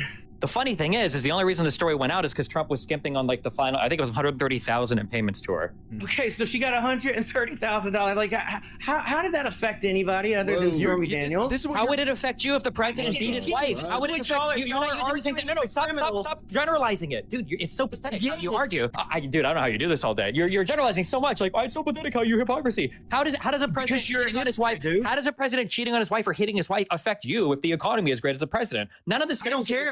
would apply equally across either don't party care if or President across Trump's cheats on own his life. The problem with people like you is that you're trying to argue in the realm of morality with probably the least moral president we've had in the history of the entire United States. There's not a single moral concept relating to rape, relating to theft, relating to racism, related to lying, related to dodging subpoena, related to anything that you could craft, because Donald Trump would fall short of every single standard that you're trying to create right now. That's where you're having to twist yourself into a carnival pretzel in order to defend the insane statements that you're saying. I'm not even close to having to twist myself into a pretzel here. You said that all bookkeeping and tax fraud crimes should be completely destroyed, or maybe we could go through them one at a time. You have to figure out which ones would benefit Donald Trump to get rid of, bro. Problem with the plot. This is the problem. Y'all hear what you think you hear, and that's the problem with you all. You're just delusional, because I True. say that. All of us are delusional. Yes. I said the second part. True. We could take them one by one. We are all delusional. You got us, bro. We're about to double up on the blockade in Hormuz because all of us are delusional. You were just True. That's us. all around. This is why you're bad at debating. Exactly. I agree. We are the ones that gish gallop to every single issue as you try to broaden it every single time you get cornered. Keep y'all on topic. The last we were talking about was Stormy Daniels and their payments, and me saying that I didn't have an issue with those payments at the end of the initially, day. So, because initially, whoa, no, let me tell you how we got here. I'm just going to tell us, okay? How we got here was we asked you for a moral thing that Trump could do that you thought wasn't okay, and then you said, well, no, maybe you started getting him being convicted of crimes. And we said, okay, well, Trump got convicted of crimes. Does that make it not okay now? And you're like, well, actually, I don't think those crimes should be crimes. That's how we got to where we are right now. Bro, are you gonna ever let me actually finish a thought? No, I didn't think so. So if you want to give me a minute, I will abide by that minute, and maybe it'll help Steven fix his little leaky faucet over there, and maybe you'll be able to, have some self-control. I don't know. I doubt it. Because he just doesn't seem like he, you're spending that ability. You're spending more time crying about him, how he gave It's annoying, dude. I can't seem to get a thought out. You gotta work with it, and you've been interrupting him as well. So it's just a back and forth. But I just want to say quickly, the victim in the Stormy Daniels case is you and I, the American people. We were illegally robbed of information before people voted. That's not legal. People go out there and knock on doors and make phone calls and donate a few dollars to influence the election. This asshole broke the law and hid information about his life in order to influence the election. You should be pissed. All right, so I want to go back to Destiny's comments. He's just all over the damn place with, morality and talking about, what the president cheats on his wife. So let me be clear. I don't care if the president cheats on his wife. The president can do whatever the hell he wants to do with regards to cheating if he wants to. Now, your other example was if he beat his wife. Now, that's a different story there, buddy. The other one is actually a criminal offense. You're not allowed to beat people, and that you will go to jail for. But if you choose to have relations with another woman and your wife finds out about it or doesn't find out about it, that's on you, and I really don't give a shit. I'm not here to get in what people do in their sex lives at the end of the day. But I do have a problem if somebody is beating another individual and can be criminally charged for that, and I would have a problem with that. So I'll land it there. I see that he's gone. Yeah, he was disgusted with you and could no longer engage, and I don't blame him. I'm disappointed today, objective. Well, he's you and I could normally have a decent conversation, but man, he's just chaos, bro. So anyway. You said he's not good at debating. Come on, that's ridiculous. He's really not. He's our greatest champion. One of our greatest champions. I don't think anybody wants to be the greatest. How can you say he's not good at debating? He is very entertaining. He knows his stuff. Come on. Just because you didn't feel he shared the space with you adequately, that's no way to draw that conclusion. No, because the reason I say that is because he wasn't addressing the points. He was gish galloping all the way around, and he was making feelings arguments versus just being objective and sticking to the topic. And so that's why. And then also a good debater also will stop and listen. And you know that I have stopped and listened. And the only time I was getting frustrated is when he wouldn't allow me to complete my thought. And I've done my best at allowing him to land his plane. In all fairness, he doesn't debate here on TikTok more than a handful of times, so perhaps he's not used to dealing with the TikTok landscape, okay? I don't know. But he was passionate, okay? He wanted to get his I hear you. He's a man. He's a busy man. Okay, he doesn't have time to listen to you lay out your argument in 2 minutes. You know what I mean? But I can make it go fast. And the thing is he wasn't allowing that to happen. And in order to be able to have a good faith debate, you have to allow the other individual to complete their thoughts. Because what happens is when you interrupt me, then I'm then trying to scramble, and it breaks, the chain of thought. It, takes you out of the rhythm, and it's just, maybe that's a strategy. I don't know. But I'm good enough at this. I can get right back into it again. But that was my complaint. That's why I said he was a bad debater. It's fine. You're entitled to your conclusion, but you're correct. You are correct. I think he had some valid points that I was trying to back up there a bit. But anyways, it's past the time when I normally get off here anyways. But I appreciate you engaging with it, and I hope you had some fun there. Always, man. I really do always enjoy having because you are one of the only people on here, to give you credit, that can have a decent conversation. I do appreciate that about you. No worries, buddy. Talk to you later. All right, friend. Have a good one. What a fun turn of events there. I've been trying to nudge Destiny to come on here and debate more, and hopefully that will increase his interest in it. I think it's a lot of fun. He said, how can you do this all day? It's crazy. I live for this madness. I love it. I love all these guys. They're my fellow Americans. I feel like they're lost in the sauce, and they need our help. And, I don't mind some back and forth and yelling, and if it comes down to that. But I think it's also fun to have two different personalities. Destiny and I are different in our approach to debating, and I think it is fun to see both approaches. That's why, like I said, I've been trying to bug him. Not lately. I've asked him a few times, and he didn't come on here. So we'll see. We'll see if we can get him on here. But I want to encourage him to do that anytime he wants to jump on. And I say that to all my content creator friends. Anytime they want to come on here, just hit me up. I think it's a lot of fun. And it's very low stakes, right? Like, you don't have to be live. You don't have to have your camera on. Just on your phone, come in for 5-10 minutes. He chose to stay for a while, which is great. But I think it's fun to have these guys jump on for a few minutes and debate something. That was some delusional. I enjoyed him sparring. Yeah, it was fun. Objective dissent is fine. I think his points were horrific today. Not that makes him a bad person. I just think.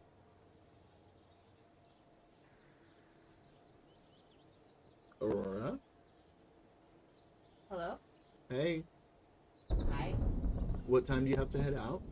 I have time, but probably leave at like 3 or something. At 3? Okay. I'm thinking about like Muffin's midday walk. Yeah, I can do that. Yeah? 2:30 or so. Okay. Thank you, Muff. Yeah, thanks for checking.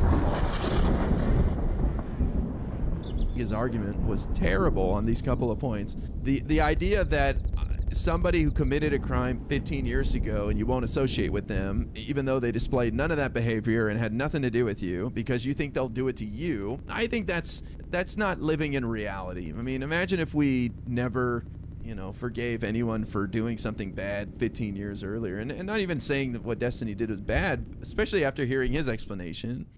I'm not surprised there's people out there that are trying to tear him down, which I think they could use their time for better things. Pardon?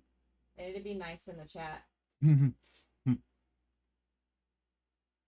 Name calling is not intelligent. Feel free to try. I don't go around crying about other content creators all day long. I'd rather just engage in what I care about. That to me is unhealthy behavior and a bit unwell. And that's why I challenged that first guy who came up here with his nonsense about Destiny. I said, do you think you've moved the needle at all here? And he's like, you're going to get canceled, especially when I make a video and your audience is going to leave. Like, dude, no, it's not. Like, first of all, almost any publicity is good and grows your presence on the internet and your influence. And second of all, anybody's going to hear that argument and laugh at you for trying to cancel somebody over that. So go ahead. But I always challenge these guys. Do you think that you actually are accomplishing your goal in any way? And, of course they know they're not. They're failing miserably. Destiny on TikTok forever. Yeah, I think he would have 20,000 people watching him and he would get his YouTube to 1 million subs. There are so many people on TikTok that would love to hear his debates that will never go on any other platform. They just won't do it.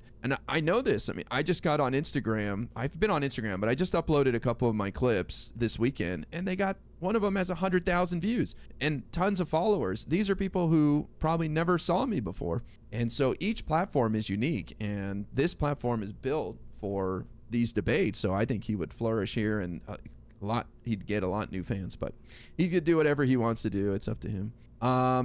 K Sloth, thanks for the $50 super chat too. So glad to see my favorite streamers absolutely wreck this MAGA Trump throater. Damn. The shots fired, man. Hold on, there's a couple other super chats I'll read if I can get them. I got a $5 super chat from Mogius. Said, it's a shame Destiny's audio is so bad. I thought his audio was fine. I don't know what you're talking about, because this is a great collab. This is the best good cop, bad cop routine I've ever seen. I think we do compliment each other in debates pretty well. And I thought his audio was fine. I don't know what you're talking about. Obviously, it's not going to be the same as his stream, because that's with a nice mic and all that, but it seemed fine to me. I had no problem with it.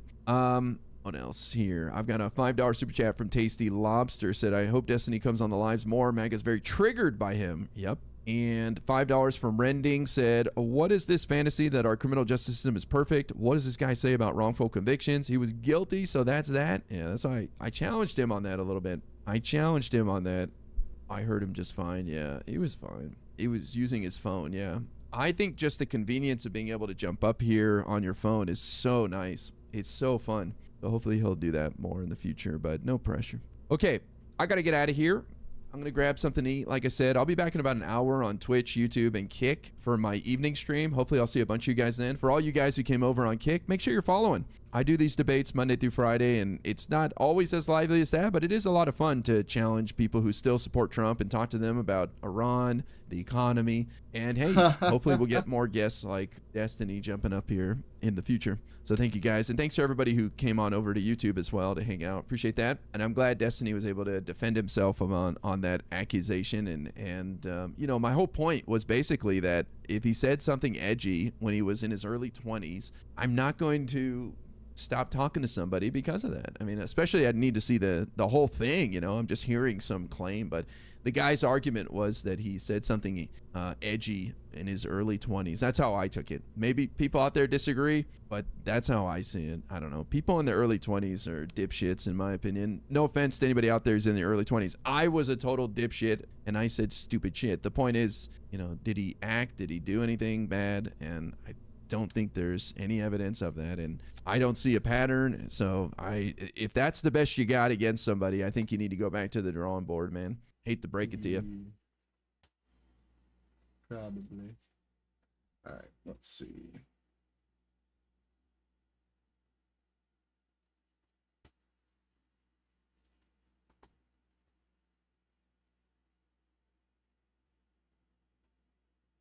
Oh, yeah. Trump and the Pope are fighting. That's a thing. Oh, nice. Haha. This is fun. Welcome, people. My name is Beard Meats Food. Former ESPN #1 ranked competitive eater in Europe, insatiable gurgitator, and over the last decade I've traveled far and wide conquering some of the most formidable eating challenges the world has to offer. But on this channel, I'm going to take a momentary respite from binge eating and sample some of the most unique eating experiences out there. So if that sounds like your jam, let me take you along for the ride. Seriously? This is Beard's Flavor of the Month.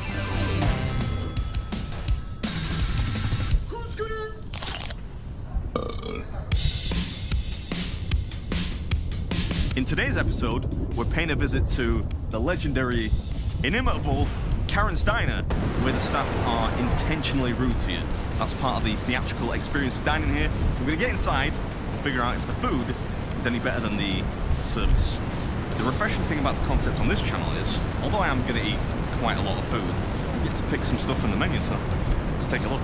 We've got lots of burgers, some hot dogs, salad, which I almost certainly won't order, and a bunch of fries. Is it like an emo Boris Johnson? It's going to haunt my dreams for many a night to come.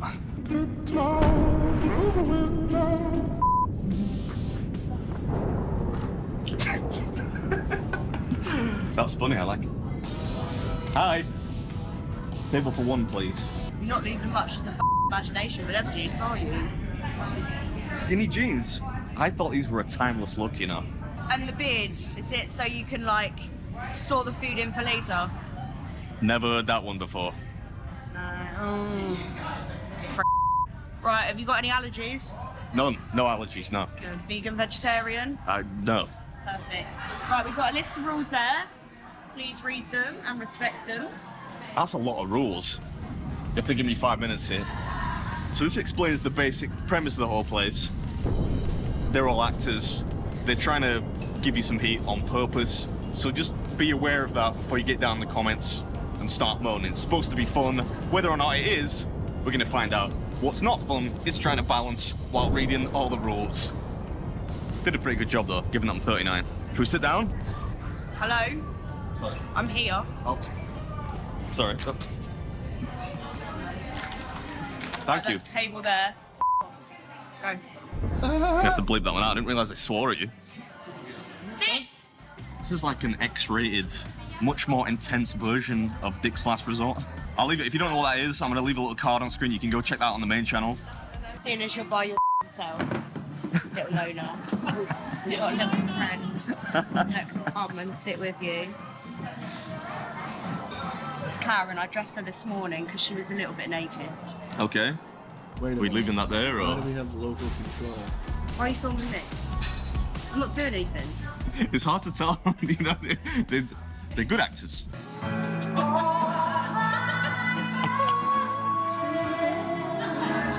This is the most chaotic shooter. I know. I think we should probably get on with it and order some food. I feel like she's gonna get mad if we don't. Right, let's take a look at the menu, see what we're gonna order. So as far as the menu goes, it's pretty much like your classic American diner. Mostly burgers, hot dogs, some salads on there, chicken wings, there's a couple of specials like fish and chips, and cheeseburger fries. For the most part, there's nothing too unique about the menu itself, apart from the names, which are all quite rude. You can order a shot, for example, called the You Can't Polish a Turd, but You Can Roll It in Glitter. There's also one called Are You Taking the That's it, that's the name of the shop. Apparently all the burgers are served in a brioche bun with fries. I should probably get a burger, it being an American diner. I feel like I should go with the basic Karen, which is their standard cheeseburger. There are some more complicated constructions, but I feel if we're gonna get a good idea of how good the flavor of the food is, getting the basic cheeseburger probably makes sense. Right, what do you want? Is there anything you'd recommend, or is it not that type of restaurant? No, I'm not your mum. Screw you. Can I get the basic Karen, please? The tempura prawns, please? Next. Some onion rings, some halloumi fries, 8 barbecue wings, the lemon cake, and the Karen Don't Give a Fudge cake. Want to start to burn a little bit now. I don't give a Oops. Yeah, just sit down. Where do you want me to sit? Sit on the floor then. Just, you're in the way. Oh, Josh. Sit. Sit. Cross your legs. Oh, damn. I'll just wait until food comes out, I think.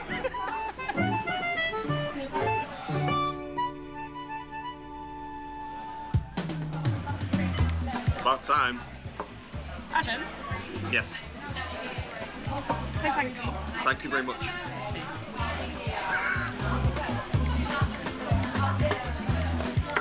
Ooh. It's out of it. It's about me, not you. I think I need some cutlery, but I'm a little bit scared to ask for the cutlery. What's that? Where's the cutlery? Over there. Oh, I have to get my own. Pretty lazy. Should have expected no less. The chefs actually look more miserable than the staff. I think I'm gonna go with the onion rings. Onion rings come with barbecue sauce. The onion rings are good. They're crisp. The onion adheres to the batter. Generally the only thing you want from an onion ring. They do look a little anemic, but the taste is good. Tempura prawns.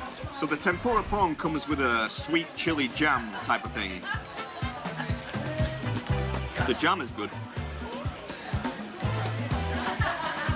I don't think you're supposed to eat like the end of the prawn.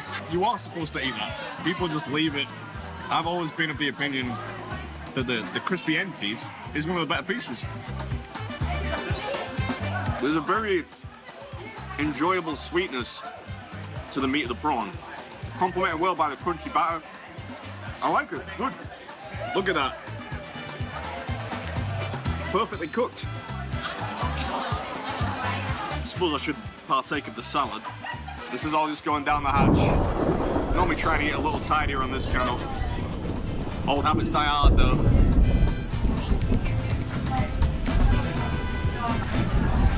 Spicy? No, but I can taste the pesticides. We order a milkshake. What do you want now? I was thinking about a thick shake. Okay, which one? Can I take the Biscoff? Dragonton. It is, yeah, thank you. Can I get it? I cannot believe you just did that. Did we finally get to break character? No, I think no is the answer to that. Hand sanitizer. What next? I want chicken. I want chicken wings. The chicken wings look a little less crisp than I would like.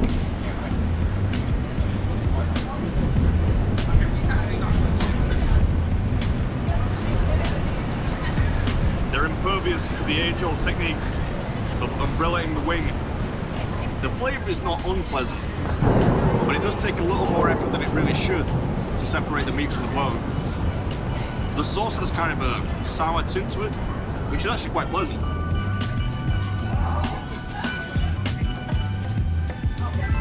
Like a caveman. Bet he's gonna eat the bones as well, isn't it? Ugh. You're a bit messy, ain't ya? Hello? Little bit, yeah. Don't speak with your mouth full. I'm still waiting for that milkshake, by the way. Yeah, it's coming. I got a little brave there for a second. I'm starting to regret it. Does that mean I have to get up and get it? Yeah, I'm a bit busy. I deserved that. I deserved it. She's not even joking. It's just sat there. I've got to get my own milkshake. Oh, thank you, thank you. Got a sense of that now. Sorry about that, people. The final chicken wing.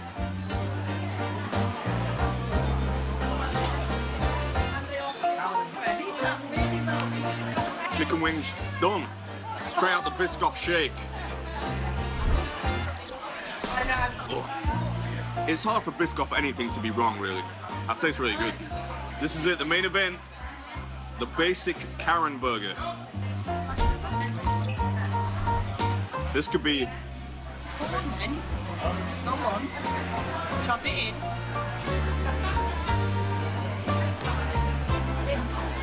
I shoved it in. Good sign.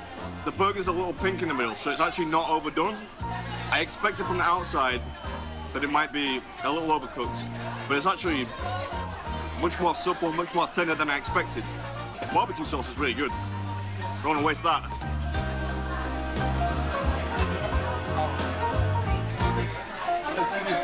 I think the burger so far is my favourite part. Glad I got the basic Karen, not too much of a confusion of flavours. Meat was good. I'm surprised. I'm impressed. Halloumi fries, some more chili jam. It was delicious the first time round.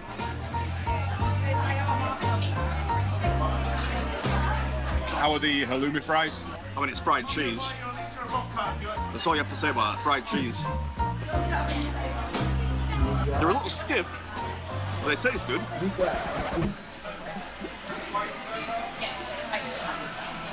They're a little stiff, but they taste good. Keep that in, George. The Biscoff shake is really good. I expect no less. Biscoff is one of those flavours that makes anything taste good.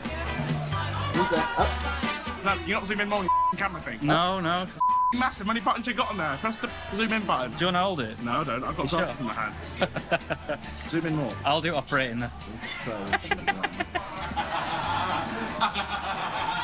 I am convinced, 100% convinced, these are McDonald's fries. Try these. They've sent somebody out to get McDonald's fries. Tell me that's not a McDonald's. Tell me that's not McDonald's. I think we've unearthed a secret here at Karen's. It's like the episode of Simpsons, you know, where Principal Skinner goes out to buy some burgers to pretend like he's cooked them for Superintendent Chalmers. It's like that. I suppose I don't really need to review the fries. If you like McDonald's fries, you'll like these ones. A lot of her job is just staring, like vacantly staring at people. She's still doing it. Just shut up and eat your food. This is the lemon cake. Also comes with strawberries. The icing is the best part. You can tell it's made with buttercream, which is a personal favorite of mine. It's the lemon cake done with. Just a chocolate fudge cake to go. See all the powdery stuff there? I'm not sure what that is. Want some cake? Yeah, please. The interesting thing about this chocolate cake is it's actually a little crispy on the outside. It sounds kind of strange, but it's not unpleasant. It's got a pretty smooth taste. It's pretty silky. Right, Karen Steiner, shut up. Let's get on to another. Okay. Lorraine, you're on again. Oh my God, are you prepared as well? Could have used a little bit more fondant. That's a pretty good fudge cake. Come on, Carol.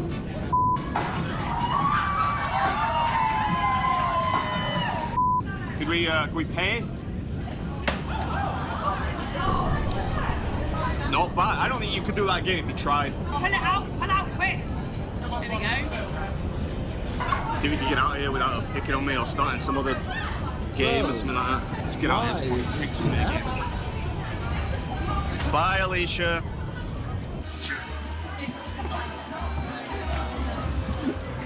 All right, so that was Karen's Diner. I think amidst all the chaos, I seem to have forgotten to give it a star rating there.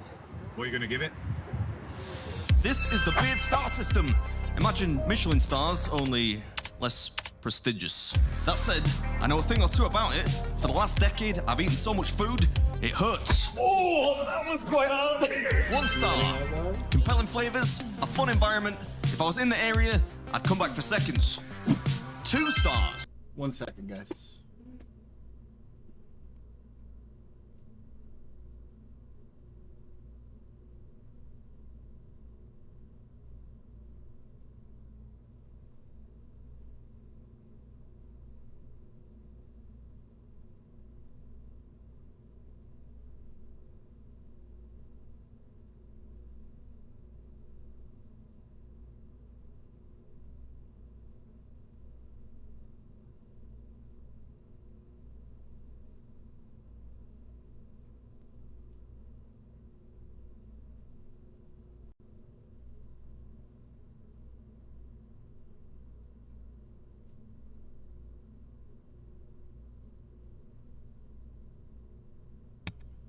Alright guys, I'm back. Exceptional flavors, a really charming concept. I'd make a special effort to come back. 3 stars. Cuisine beyond compare. An unmissable bucket list experience. This place will blow your flipping beard off. I don't think I can give Karen's Diner a beard star, can I, really? I get the concept. And I will say the staff are very committed to it, but my closest point of comparison is something like Dick's Last Resort or Hammered Harry's in the United States.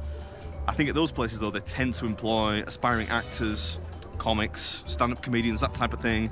So they tend to be a little bit more creative, show a bit more ingenuity with the insults, rather than just swearing at you. I kind of find that a little cheap, maybe a little tawdry. I didn't enjoy it personally. There might be people out there that do enjoy it. One thing I did think was pretty good, a lot better than expected, was the quality of the food. I really like the basic Karen burger, that's pretty good. The tempura prawns were decent, and of course the clearly McDonald's fries.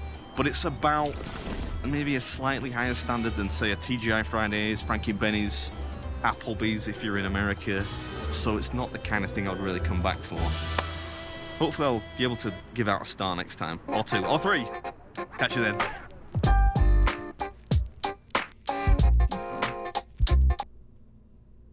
Oh yeah, the clavicular thing. I'm absolutely gone. Yeah, I'm having a good time. Yeah, let me go sit somewhere. Dude, I'm gone. Guys, things are getting really bad for one particular streamer, and I think a lot of us have honestly seen this coming. I think we all kind of knew that it was going to get bad sooner or later, but it's manifested itself in one of the scariest ways it probably could, and I mean, this is it. This is the turning point. This is potentially the beginning of the end. If something does not change here quickly with our friend Clavicular, he's probably not going to be our friend that much longer. Guys, the keen and observant August the Doug viewer may have noticed something over the last month or so. Now look, if you didn't notice this, it's really not that big of a deal. I am going to think less of you, but you really shouldn't let that affect you as much as you're probably going to want to. We can rebuild. If you've really been paying attention over the last month or so, you've probably noticed that we have talked about Clavicular a lot on this channel. It feels like it's pretty much been once a week, and usually when I make those videos, it's like a funny haha thing. Clavicular does something stupid, we point and laugh, and then we get serious for like the last 2 minutes of the video, and I say something usually along the lines of like, if somebody doesn't step in at some point, shit's gonna get bad for the guy. Unfortunately, it seems like we have kind of hit that point. As of right now, it is being reported that yesterday, Clavicular OD'd while he was live streaming. Now, this has not been confirmed by like Clavicular or his team, but the footage looks really bad. There was a 911 call about a young man overdosing at the restaurant Clavicular was at. The stream was immediately ended after his friends and his team noticed. There is footage of his bodyguards carrying him out of the restaurant, and the stream has since been deleted. So I mean, we can't say without a doubt that this is exactly what happened, but it really does seem like this is probably the case. And I mean, as unfortunate as this is to say, I feel like this is something that a lot of us saw coming. Now we're gonna look at part of the footage from the stream here in a minute. I'm not gonna be playing like the 911 call or the footage of him being carried out of the restaurant because I just don't think it's really necessary for this video. You know, this is kind of a difficult subject to cover because on one hand, Clavicular is a guy who has been given many chances to prove himself as like a halfway decent person, and at pretty much every chance he's been given, he has failed. He's also a guy who has been promoting experimental peptides and illegal drugs to teenagers ever since he blew up. So I mean, honestly, it's kind of hard for me to find any sympathy for the guy. At the same time, however, this guy just turned 20 a few months ago. He's been a teenager for pretty much the entire time he's been blowing up on the internet, and I mean, historically, like half of the teenagers who attain the kind of fame and attention this guy has gotten don't handle it all too well. Does that excuse any of the shit he's done? Absolutely not. The only reason I say that really is because while I'm not going to find much sympathy for the guy, I'm also not going to sit here and be like, yippee, this finally happened. He finally OD'd. I've been seeing a lot of that on the internet, and I just don't really buy into that. I'm just hoping that this can be sort of a wake-up call for him. I'm not super hopeful though, if I'm being honest. Millions of people across the internet have been telling him to wake up every single day, pretty much ever since he got popular, so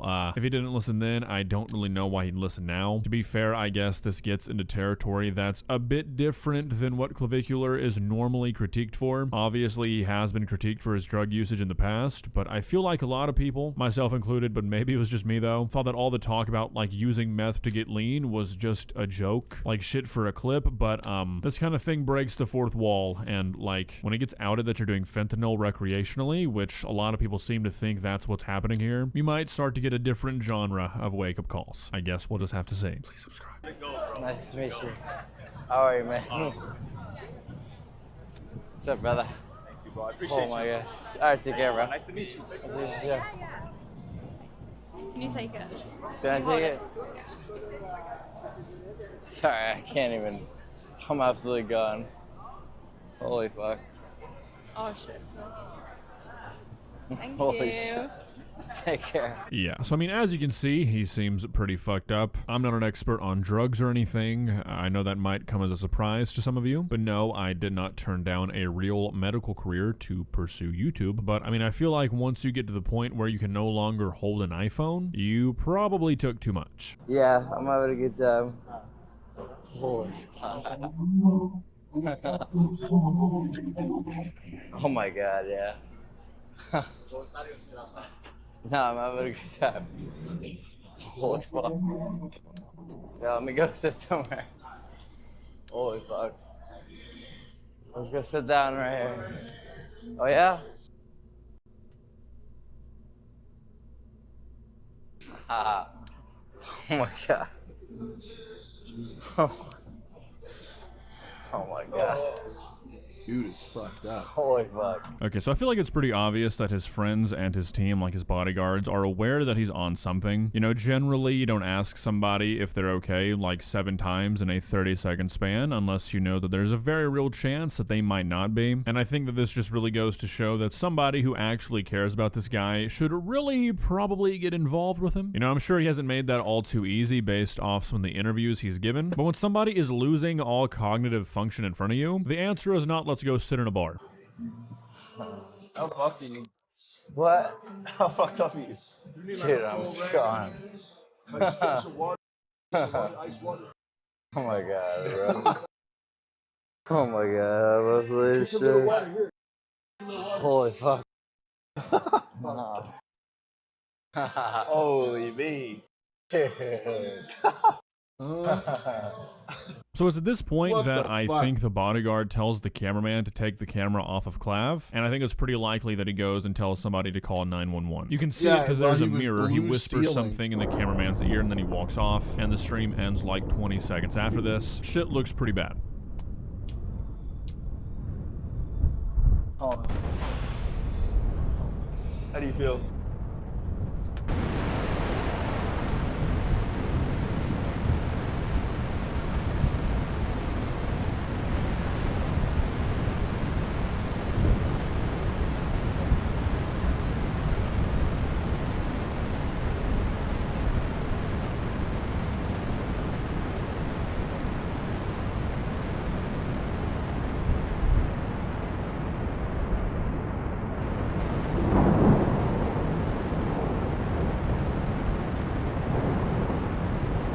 When did you last take loose?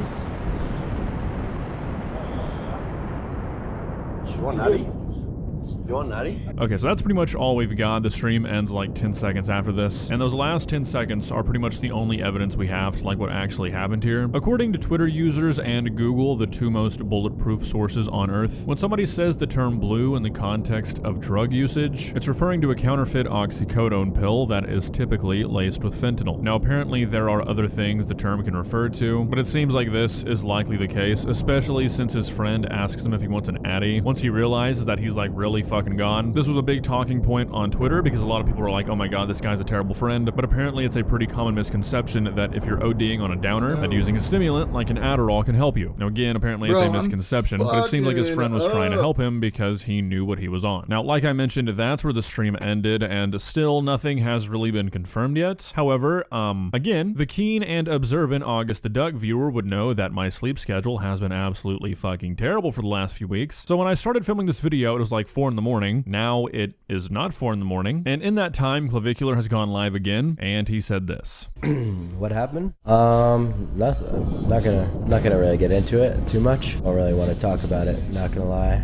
Don't really want to talk about that. But I ain't gonna be doing any of that shit anymore. So, I mean, on one hand, I guess it's kind of a good sign that he's saying he's not gonna do this shit again, but I mean, I feel like that's probably the mindset of a lot of people who have a close call like this. How long that will actually be his mindset, who really knows? I mean, like 10 seconds after he says this, he goes straight into promoting a club that he's apparently gonna be at tonight. So, I mean, like, I feel like this guy is surrounded by the wrong people. Hot take, I know. But there's a difference between being surrounded by people who are just pieces of shit and being around people who are pieces of shit that can, like, affect your safety and your health. And clearly we are dealing with the latter here. Like, look, don't get me wrong, this guy is responsible for his own actions. He's not some helpless kid, but I mean, like, if you have a team that actually cares about your well-being, like, at all, they're gonna say, you know what, Clavicular, you just fucking OD'd last night. Let's call off the club promo for the night. Let's stay in. But instead, there's some guy off camera saying, hey dude, you gotta film this promo, you gotta film this video. Like, this dude's in a bad spot. Now, did he put himself in that spot? Absolutely. But he's probably not gonna be able to get out of it unless he distances himself from this team and these people that he's calling his friends. I mean, when you're 20 years old and you're running a stack, you're doing every single peptide under the sun, you're drinking every night, and then you start doing opioids, you're not gonna live very long. look, if something does not change, this guy's gonna die, and it's gonna be soon. And that's a terrible thing to have to say about somebody, but I mean, it's just true. This has happened time and time again to influencers who have lived a similar lifestyle to Clavicular. If this guy has truly been running a stack since he was 14 like he claims, and now he's drinking while using opioids to the point where you're ODing, this guy's gonna die in like the next year if something doesn't change. You don't live very long doing those three things together. Nobody does, you can't. Obviously, I don't think many of us are huge fans of this guy, but the last thing I want to see is anybody die. So I truthfully hope that this guy can get the help he needs and hopefully distance himself from the people that might be holding him back from that. Well, guys, what are your thoughts? Like I said,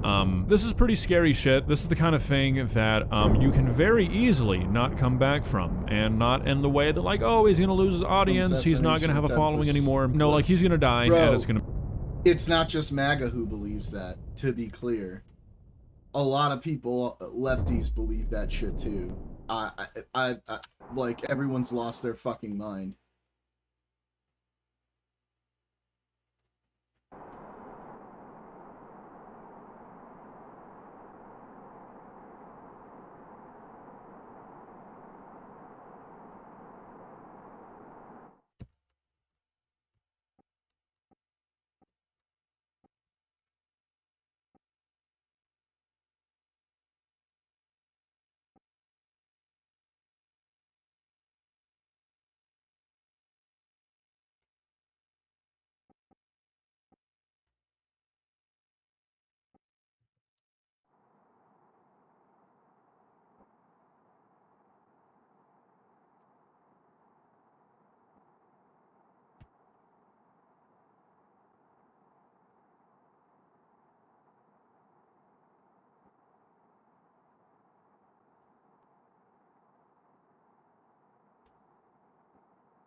Oh, yeah.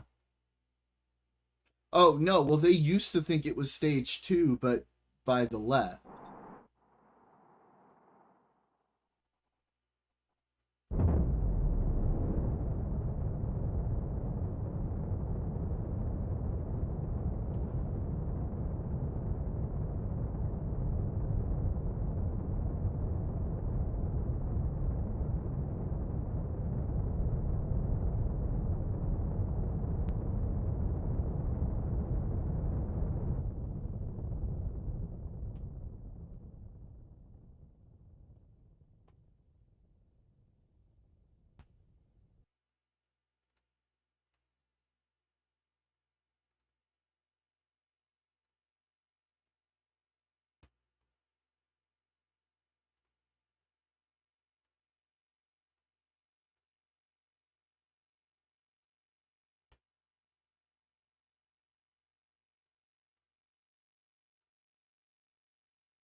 be over. Like I said, it's good that he came back and said he's not going to be touching that shit anymore, but I mean, to OD and then go to a club the next night, I don't know why that feels like such a bad decision to me, but it really does. It just seems like the kind of thing that after you go through something like an OD, you should probably take a day or two to reflect how you got to that point. Like I said, I hope the guy can find the help he needs, and I hope he can get away from the people who are dragging him down. Unfortunately though, as is often the case, he's the person who's dragging himself down the most. Hard to get away from yourself when you're a guy like this. I guess we'll just have to see what happens. See ya.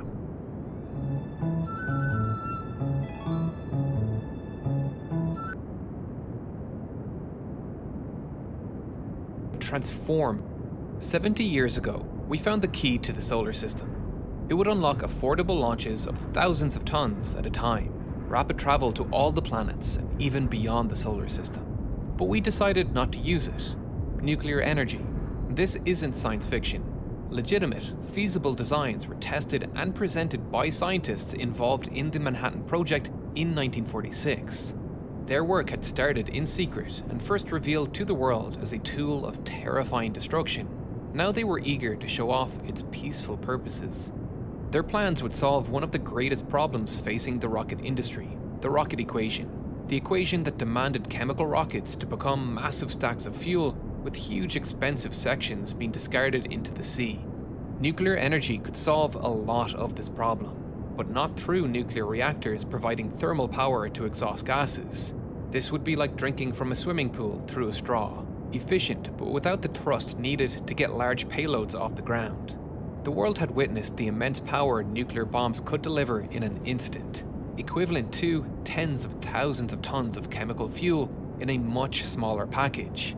If these explosions could be harnessed for a rocket, they would transform how we got to space. But the only way to get a vehicle moving with nuclear explosions was to place it inside the fireball of an atom bomb. Most people today would assume everything is simply destroyed inside the hellfire and leave the insane idea at that. Scientists in the 50s had a different approach. This is how Project Orion was born, and this is its story. The first question the engineers and scientists behind Project Orion had to answer was what can survive a nuclear blast. The US military was very interested in this question. They needed to know how to build shelters to resist a nuclear attack, and in turn, how powerful their warheads needed to be to destroy hardened targets. The heat, radiation, and shockwave from a detonating nuke could destroy the other nukes in a volley too, so knowing how closely they could be spaced was vital. Answers would come from the many nuclear tests they were eagerly conducting, specifically the experiments that involved placing different materials at varying distances from ground zero of a nuclear device. One such experiment involved Lou Allen's balls. Lou Allen was an Air Force physicist who was worried about America's supply of tritium, a heavy isotope of hydrogen necessary to fill thermonuclear warheads. The first fusion bomb was detonated in 1952's Ivy Mike test, and it was quickly followed by plans for warheads of much larger yields, into the megatons, which needed more tritium. Allen knew lithium could transform into tritium after being bombarded by neutrons, and the radiation of a uranium fission bomb could do the job. So, he had these balls blasted by a 20 kiloton yield device to test that theory. Experiment Viper took 1 meter wide steel spheres filled with a lithium-containing material and placed them just 10 meters from the point of detonation of an atom bomb. The spheres would absorb the intense radiation without being destroyed, thanks to a graphite coating. Graphite was used because it has the highest vaporization energy for its weight of any solid material, allowing it to absorb a huge amount of heat energy before becoming a gas, which is why it is so commonly used in ablative heat shields. But two surprising discoveries were made as a direct result of these experiments. First, they discovered that when the balls were engulfed by the thermal blast of the warheads, a millimeters thick layer of graphite vaporized into a protective gas shield, allowing the spheres to withstand a 150,000 degree fireball without damage. And second, the spheres had been shot out of the fireball like cannonballs by the expansion of that gas. What if this phenomenon could be harnessed for a rocket? The idea didn't get much traction. That was until Sputnik sailed over the United States in 1957, kicking off the space race. Vast resources were quickly unlocked to fund efforts that would beat the Soviets in space, now and in the future, including less certain technologies with great promise. The Advanced Research Projects Agency was set up in early 1956, and Project Orion began under the same year. Papers detailing the physics of the principle became workable designs, and larger concept spaceships began to be planned. But Project Orion wasn't just sketches. Actual designs began to be tested, including a small rocket that was pushed to 100 meters in altitude by 6 explosive blasts. Another was a scale model that was exposed to repeated shock tests. Several spaceship designs of various sizes and purposes were drawn up, ranging from lunar Orions that went to the moon to 10,000-ton Orion ultra-heavy lift vehicles that carry their own weight into orbit with each launch. Each one would be a massive step ahead of the spacecraft of their time and still remain unmatched to this day, capable of crossing the entire solar system in a month or heading to Alpha Centauri in a human lifetime. But for the sake of this video, we will focus on one specific design, the 4,000-ton Orion ship, the first serious proposal from the project.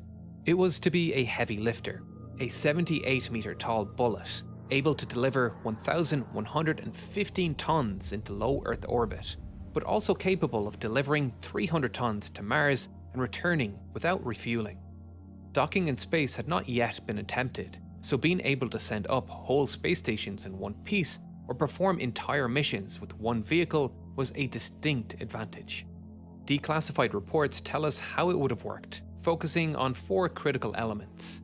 The first and most important element is the nuclear devices that would propel the spaceship. It couldn't be just any design. It had to be both small and powerful. Both the United States and the Soviet Union were trying to compete by building the biggest and most powerful weapons possible, but scaling up nuclear bombs is easy. Trying to make them work effectively at a small scale is much more difficult. Neutrons are needed to sustain a nuclear chain reaction, but they are highly penetrating and quickly leak out of an atom bomb. Smaller cores let go of more neutrons, so fewer fission reactions happen inside and much of its fuel is wasted. But this can be compensated for with higher explosive compression to increase density, and thereby increasing the chances of neutron collisions. But that comes with its own design challenges. The US was obsessed with inventing miniature warheads to fit on a new generation of submarine-launched ballistic missiles, to arm a new branch of the United States nuclear arsenal. The key was plutonium, a more volatile fuel than uranium, encased in beryllium that efficiently recycled and reflected neutrons. This was even used to create the Davy Crockett tactical nuke, designed to be launched by soldiers on the battlefield.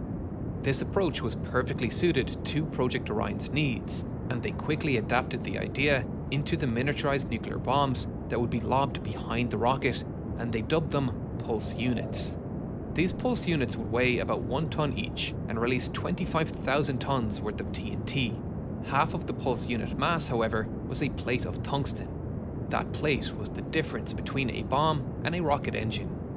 We know that nuclear bombs create intensely hot fireballs that rise off the ground as menacing mushroom clouds. But the actual output of a fission reaction is lots of X-rays, fast-moving neutrons, and a thin burst of plasma.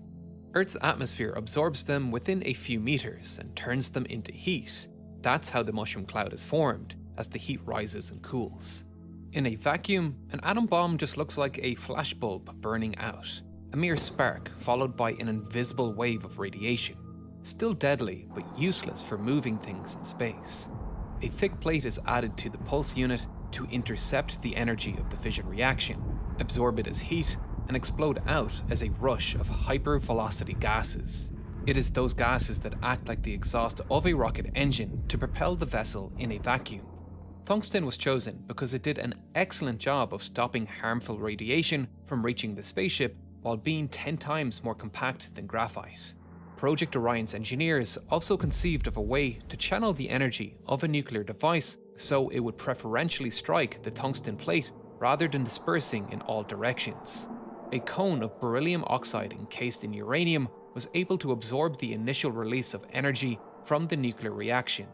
The instant expansion of the beryllium generated a shockwave, and using techniques already known to engineers for how to turn explosives into shaped charges, like the anti-tank heat warheads, it could be redirected to push against the tungsten plate.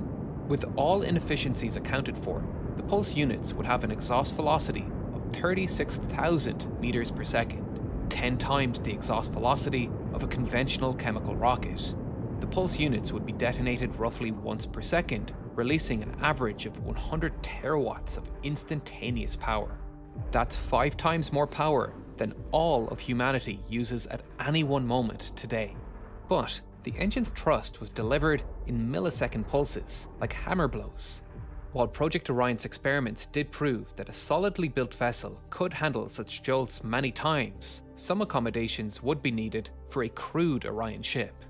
A suspension system was the second vital element they designed. Facing the nuclear blasts was a 26-meter diameter steel disc coated in oil. Tungsten gases from the pulse units bounced off this pusher plate to transfer their momentum, while the oil acted as a sacrificial layer that prevented damage, a technique actually shown to work in real atomic tests. The pusher plate would then get violently slammed backwards into a gas bag. Like an airbag during a car crash, this bag would reduce the plate's acceleration from thousands of Gs to a few hundred Gs, which is still enough to crush a human instantly. So then, a 27-meter long suspension arm that contained springs and hydraulic pistons smoothed out and delayed the pushes into an average shove of 1.25 G. If everything worked out, it would be about as bumpy as driving down a country road. The gas bag and pusher plate kept on wobbling while the suspension arms moved through their cycle. Running down the center of the suspension arms was a pneumatic gun that shot the pulse units through the pusher plate every second, with a shutter closing behind the pulse units each time to protect it from the hypervelocity tungsten plasma moments away from hitting it. Finally, there was a question of storing the pulse units. Engineers settled on disc-shaped magazines, each holding 60 pulse units in ammo drums feeding into a delivery system. Adding Delta V to the Orion spaceship was a simple matter of stacking more magazines. Reaching orbit would consume nearly 600 pulse units, while a full mission to Mars with return would need 1,500. But it was because of this final element that Project Orion fell apart, not because its design was flawed. Project Orion was, in a sense, radioactive. It was pretty sound from an engineering perspective and offered a ridiculously huge step forward in terms of spaceflight capability, but from a bureaucratic perspective, it was impossible to sustain. In mid-1958, NASA was founded to take responsibility over spaceflight development from ARPA, which meant it took over Project Orion too. It took less than a year for NASA to decide it didn't want to deal with the secrecy and complications of handling nuclear explosives technology, so it cut funding to Project Orion in 1959. It didn't help that NASA was in the process of investing billions of dollars into the creation of the Saturn family of giant chemical rockets to land on the moon. Project Orion was going to make all of that effort obsolete as soon as their work was done. One 4,000-ton Orion launch would match the total mass lifted into orbit by all of the Apollo launches. So, Orion was shopped to the Department of Defense as a project with military potential, capable of lifting an entire battleship full of ballistic missiles into space with no counter threat. Needless to say, it caught their attention. This was enough justification for funding Project Orion for 5 more years. During this period, the prospect of actually building and testing an Orion spaceship slipped away further. It became clear that a ground-launched Orion was no longer politically acceptable, as the public became aware of the fallout of all that nuclear weapon testing and would not realistically accept a launch vehicle that took off with hundreds of nukes over their heads. The project's engineers were forced to design much more modest vehicles that were light enough to be placed on a chemical booster, so it could be lifted up to a 76-kilometer altitude before starting its nuclear pulse cycle. The idea was that any fallout from the nuclear explosions would be dispersed harmlessly, with the majority leaving Earth entirely. But this obviously wasn't terribly safe either. A full safety study was conducted. It found that high-altitude detonations would produce significant electromagnetic pulses, strong enough to knock out nearby satellites. Risks like an early pulse detonation destroying the ship's pusher plate or a misfire leaving the suspension cycle out of sync were also highlighted. A fully loaded Orion exploding on the launch pad was a terrible possibility too. The worst case scenario, however, would be a failure during the climb to orbit. A nuclear chain reaction wouldn't happen, but it was possible to set off the high explosives needed to compress the fissile fuel in each nuclear pulse unit and scatter radioactive material over thousands of kilometers. Addressing these problems drastically cut into the potential performance of an Orion vehicle, while making it much more expensive to launch. Compensating for the less impressive performance of these later designs is perhaps why Project Orion under the US Air Force leaned on the military aspect, leading to some crazy creations. The Emergency Command and Control Orion was a 2,500-ton design sitting in a silo like an ICBM, but it would only be launched in the case of a nuclear war to become a flying NORAD backup. The Doomsday Orion used its payload capacity to place a 1,650-ton thermonuclear weapon in low Earth orbit. It would have a yield of 8,250 megatons, matching all of the American warheads combined, and be able to set a land area larger than France on fire just by detonating in space. Another military version was reportedly presented to President Kennedy, only for it to be rejected as horrifying and unnecessary. It's easy to discount these ideas as absolutely batshit insane now, but these were the 50s and 60s, an era when dozens of nuclear tests were being carried out at home and abroad every year, where nuclear reactors were flown on aircraft and nuclear thermal rockets were tested to destruction in open air. Soldiers were watching nuclear explosions from trenches. OSHA didn't even exist yet.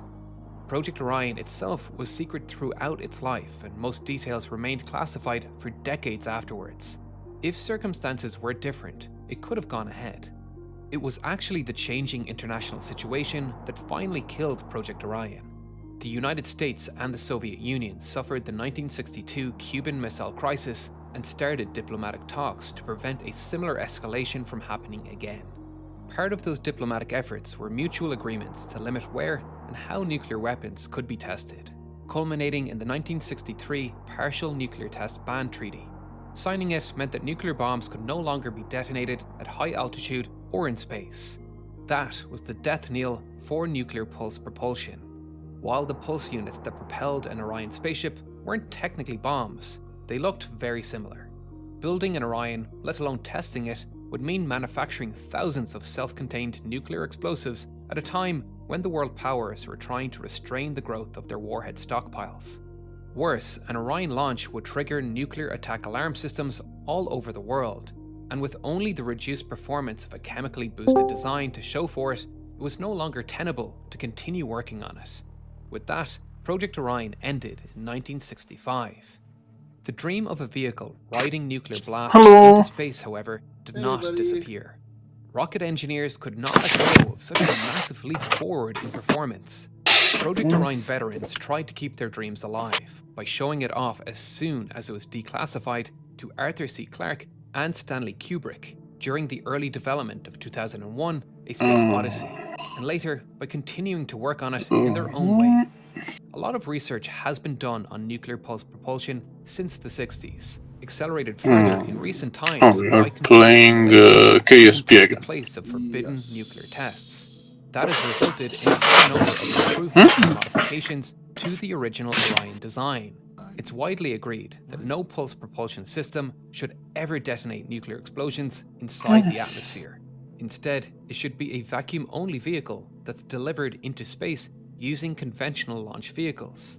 Orbital rendezvous, a tried and tested technique for assembling spacecraft out of smaller pieces, got Apollo to the moon and can be used again to grow a full-sized Orion out of many small launches.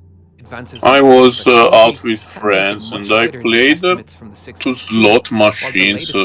I've never done that. Resistant to misfires. But perhaps the most important innovation, one that can let us imagine it was something, I guess. I didn't win anything, but it was fun enough. Used pulse units adapted from small warheads, a near critical mass of plutonium compressed by high explosives. Since then, we have found ways to ignite much smaller amounts of fissiles without using any explosives. The concept is microfission, and it uses tiny fuel pellets, less than 100 grams, compressed magnetically by an external electric field. That current would be delivered by stacks of supercapacitors, coming down superconducting wires and then flowing across thin transmission lines into the pellets. When this much current passes through a conductor, a strong magnetic field is generated, enough to destructively squeeze the conductor and compress the fuel to ignition. This would release energy equivalent to about 0.01 kilotons of TNT, far smaller than any Orion pulse unit. But the second key new technology is the magnetic nozzle, which can catch and redirect the superheated vapor created. With the pulses so slight, a much more modest suspension system can handle them without gas bags or long exposed arms. Even better, the magnetic nozzle has the advantage of being able to extract energy from the exhaust plasma rushing through it, so it can recharge the capacitors ahead of each pulse. In 2003, the Minimag concept was actually tested at the Sandia National Laboratory's Z machine, which is able to provide the tens of millions of amps necessary to compress a fuel pellet. Its designers wished to use curium-245 as the fissile fuel, an isotope with an exceedingly small critical mass.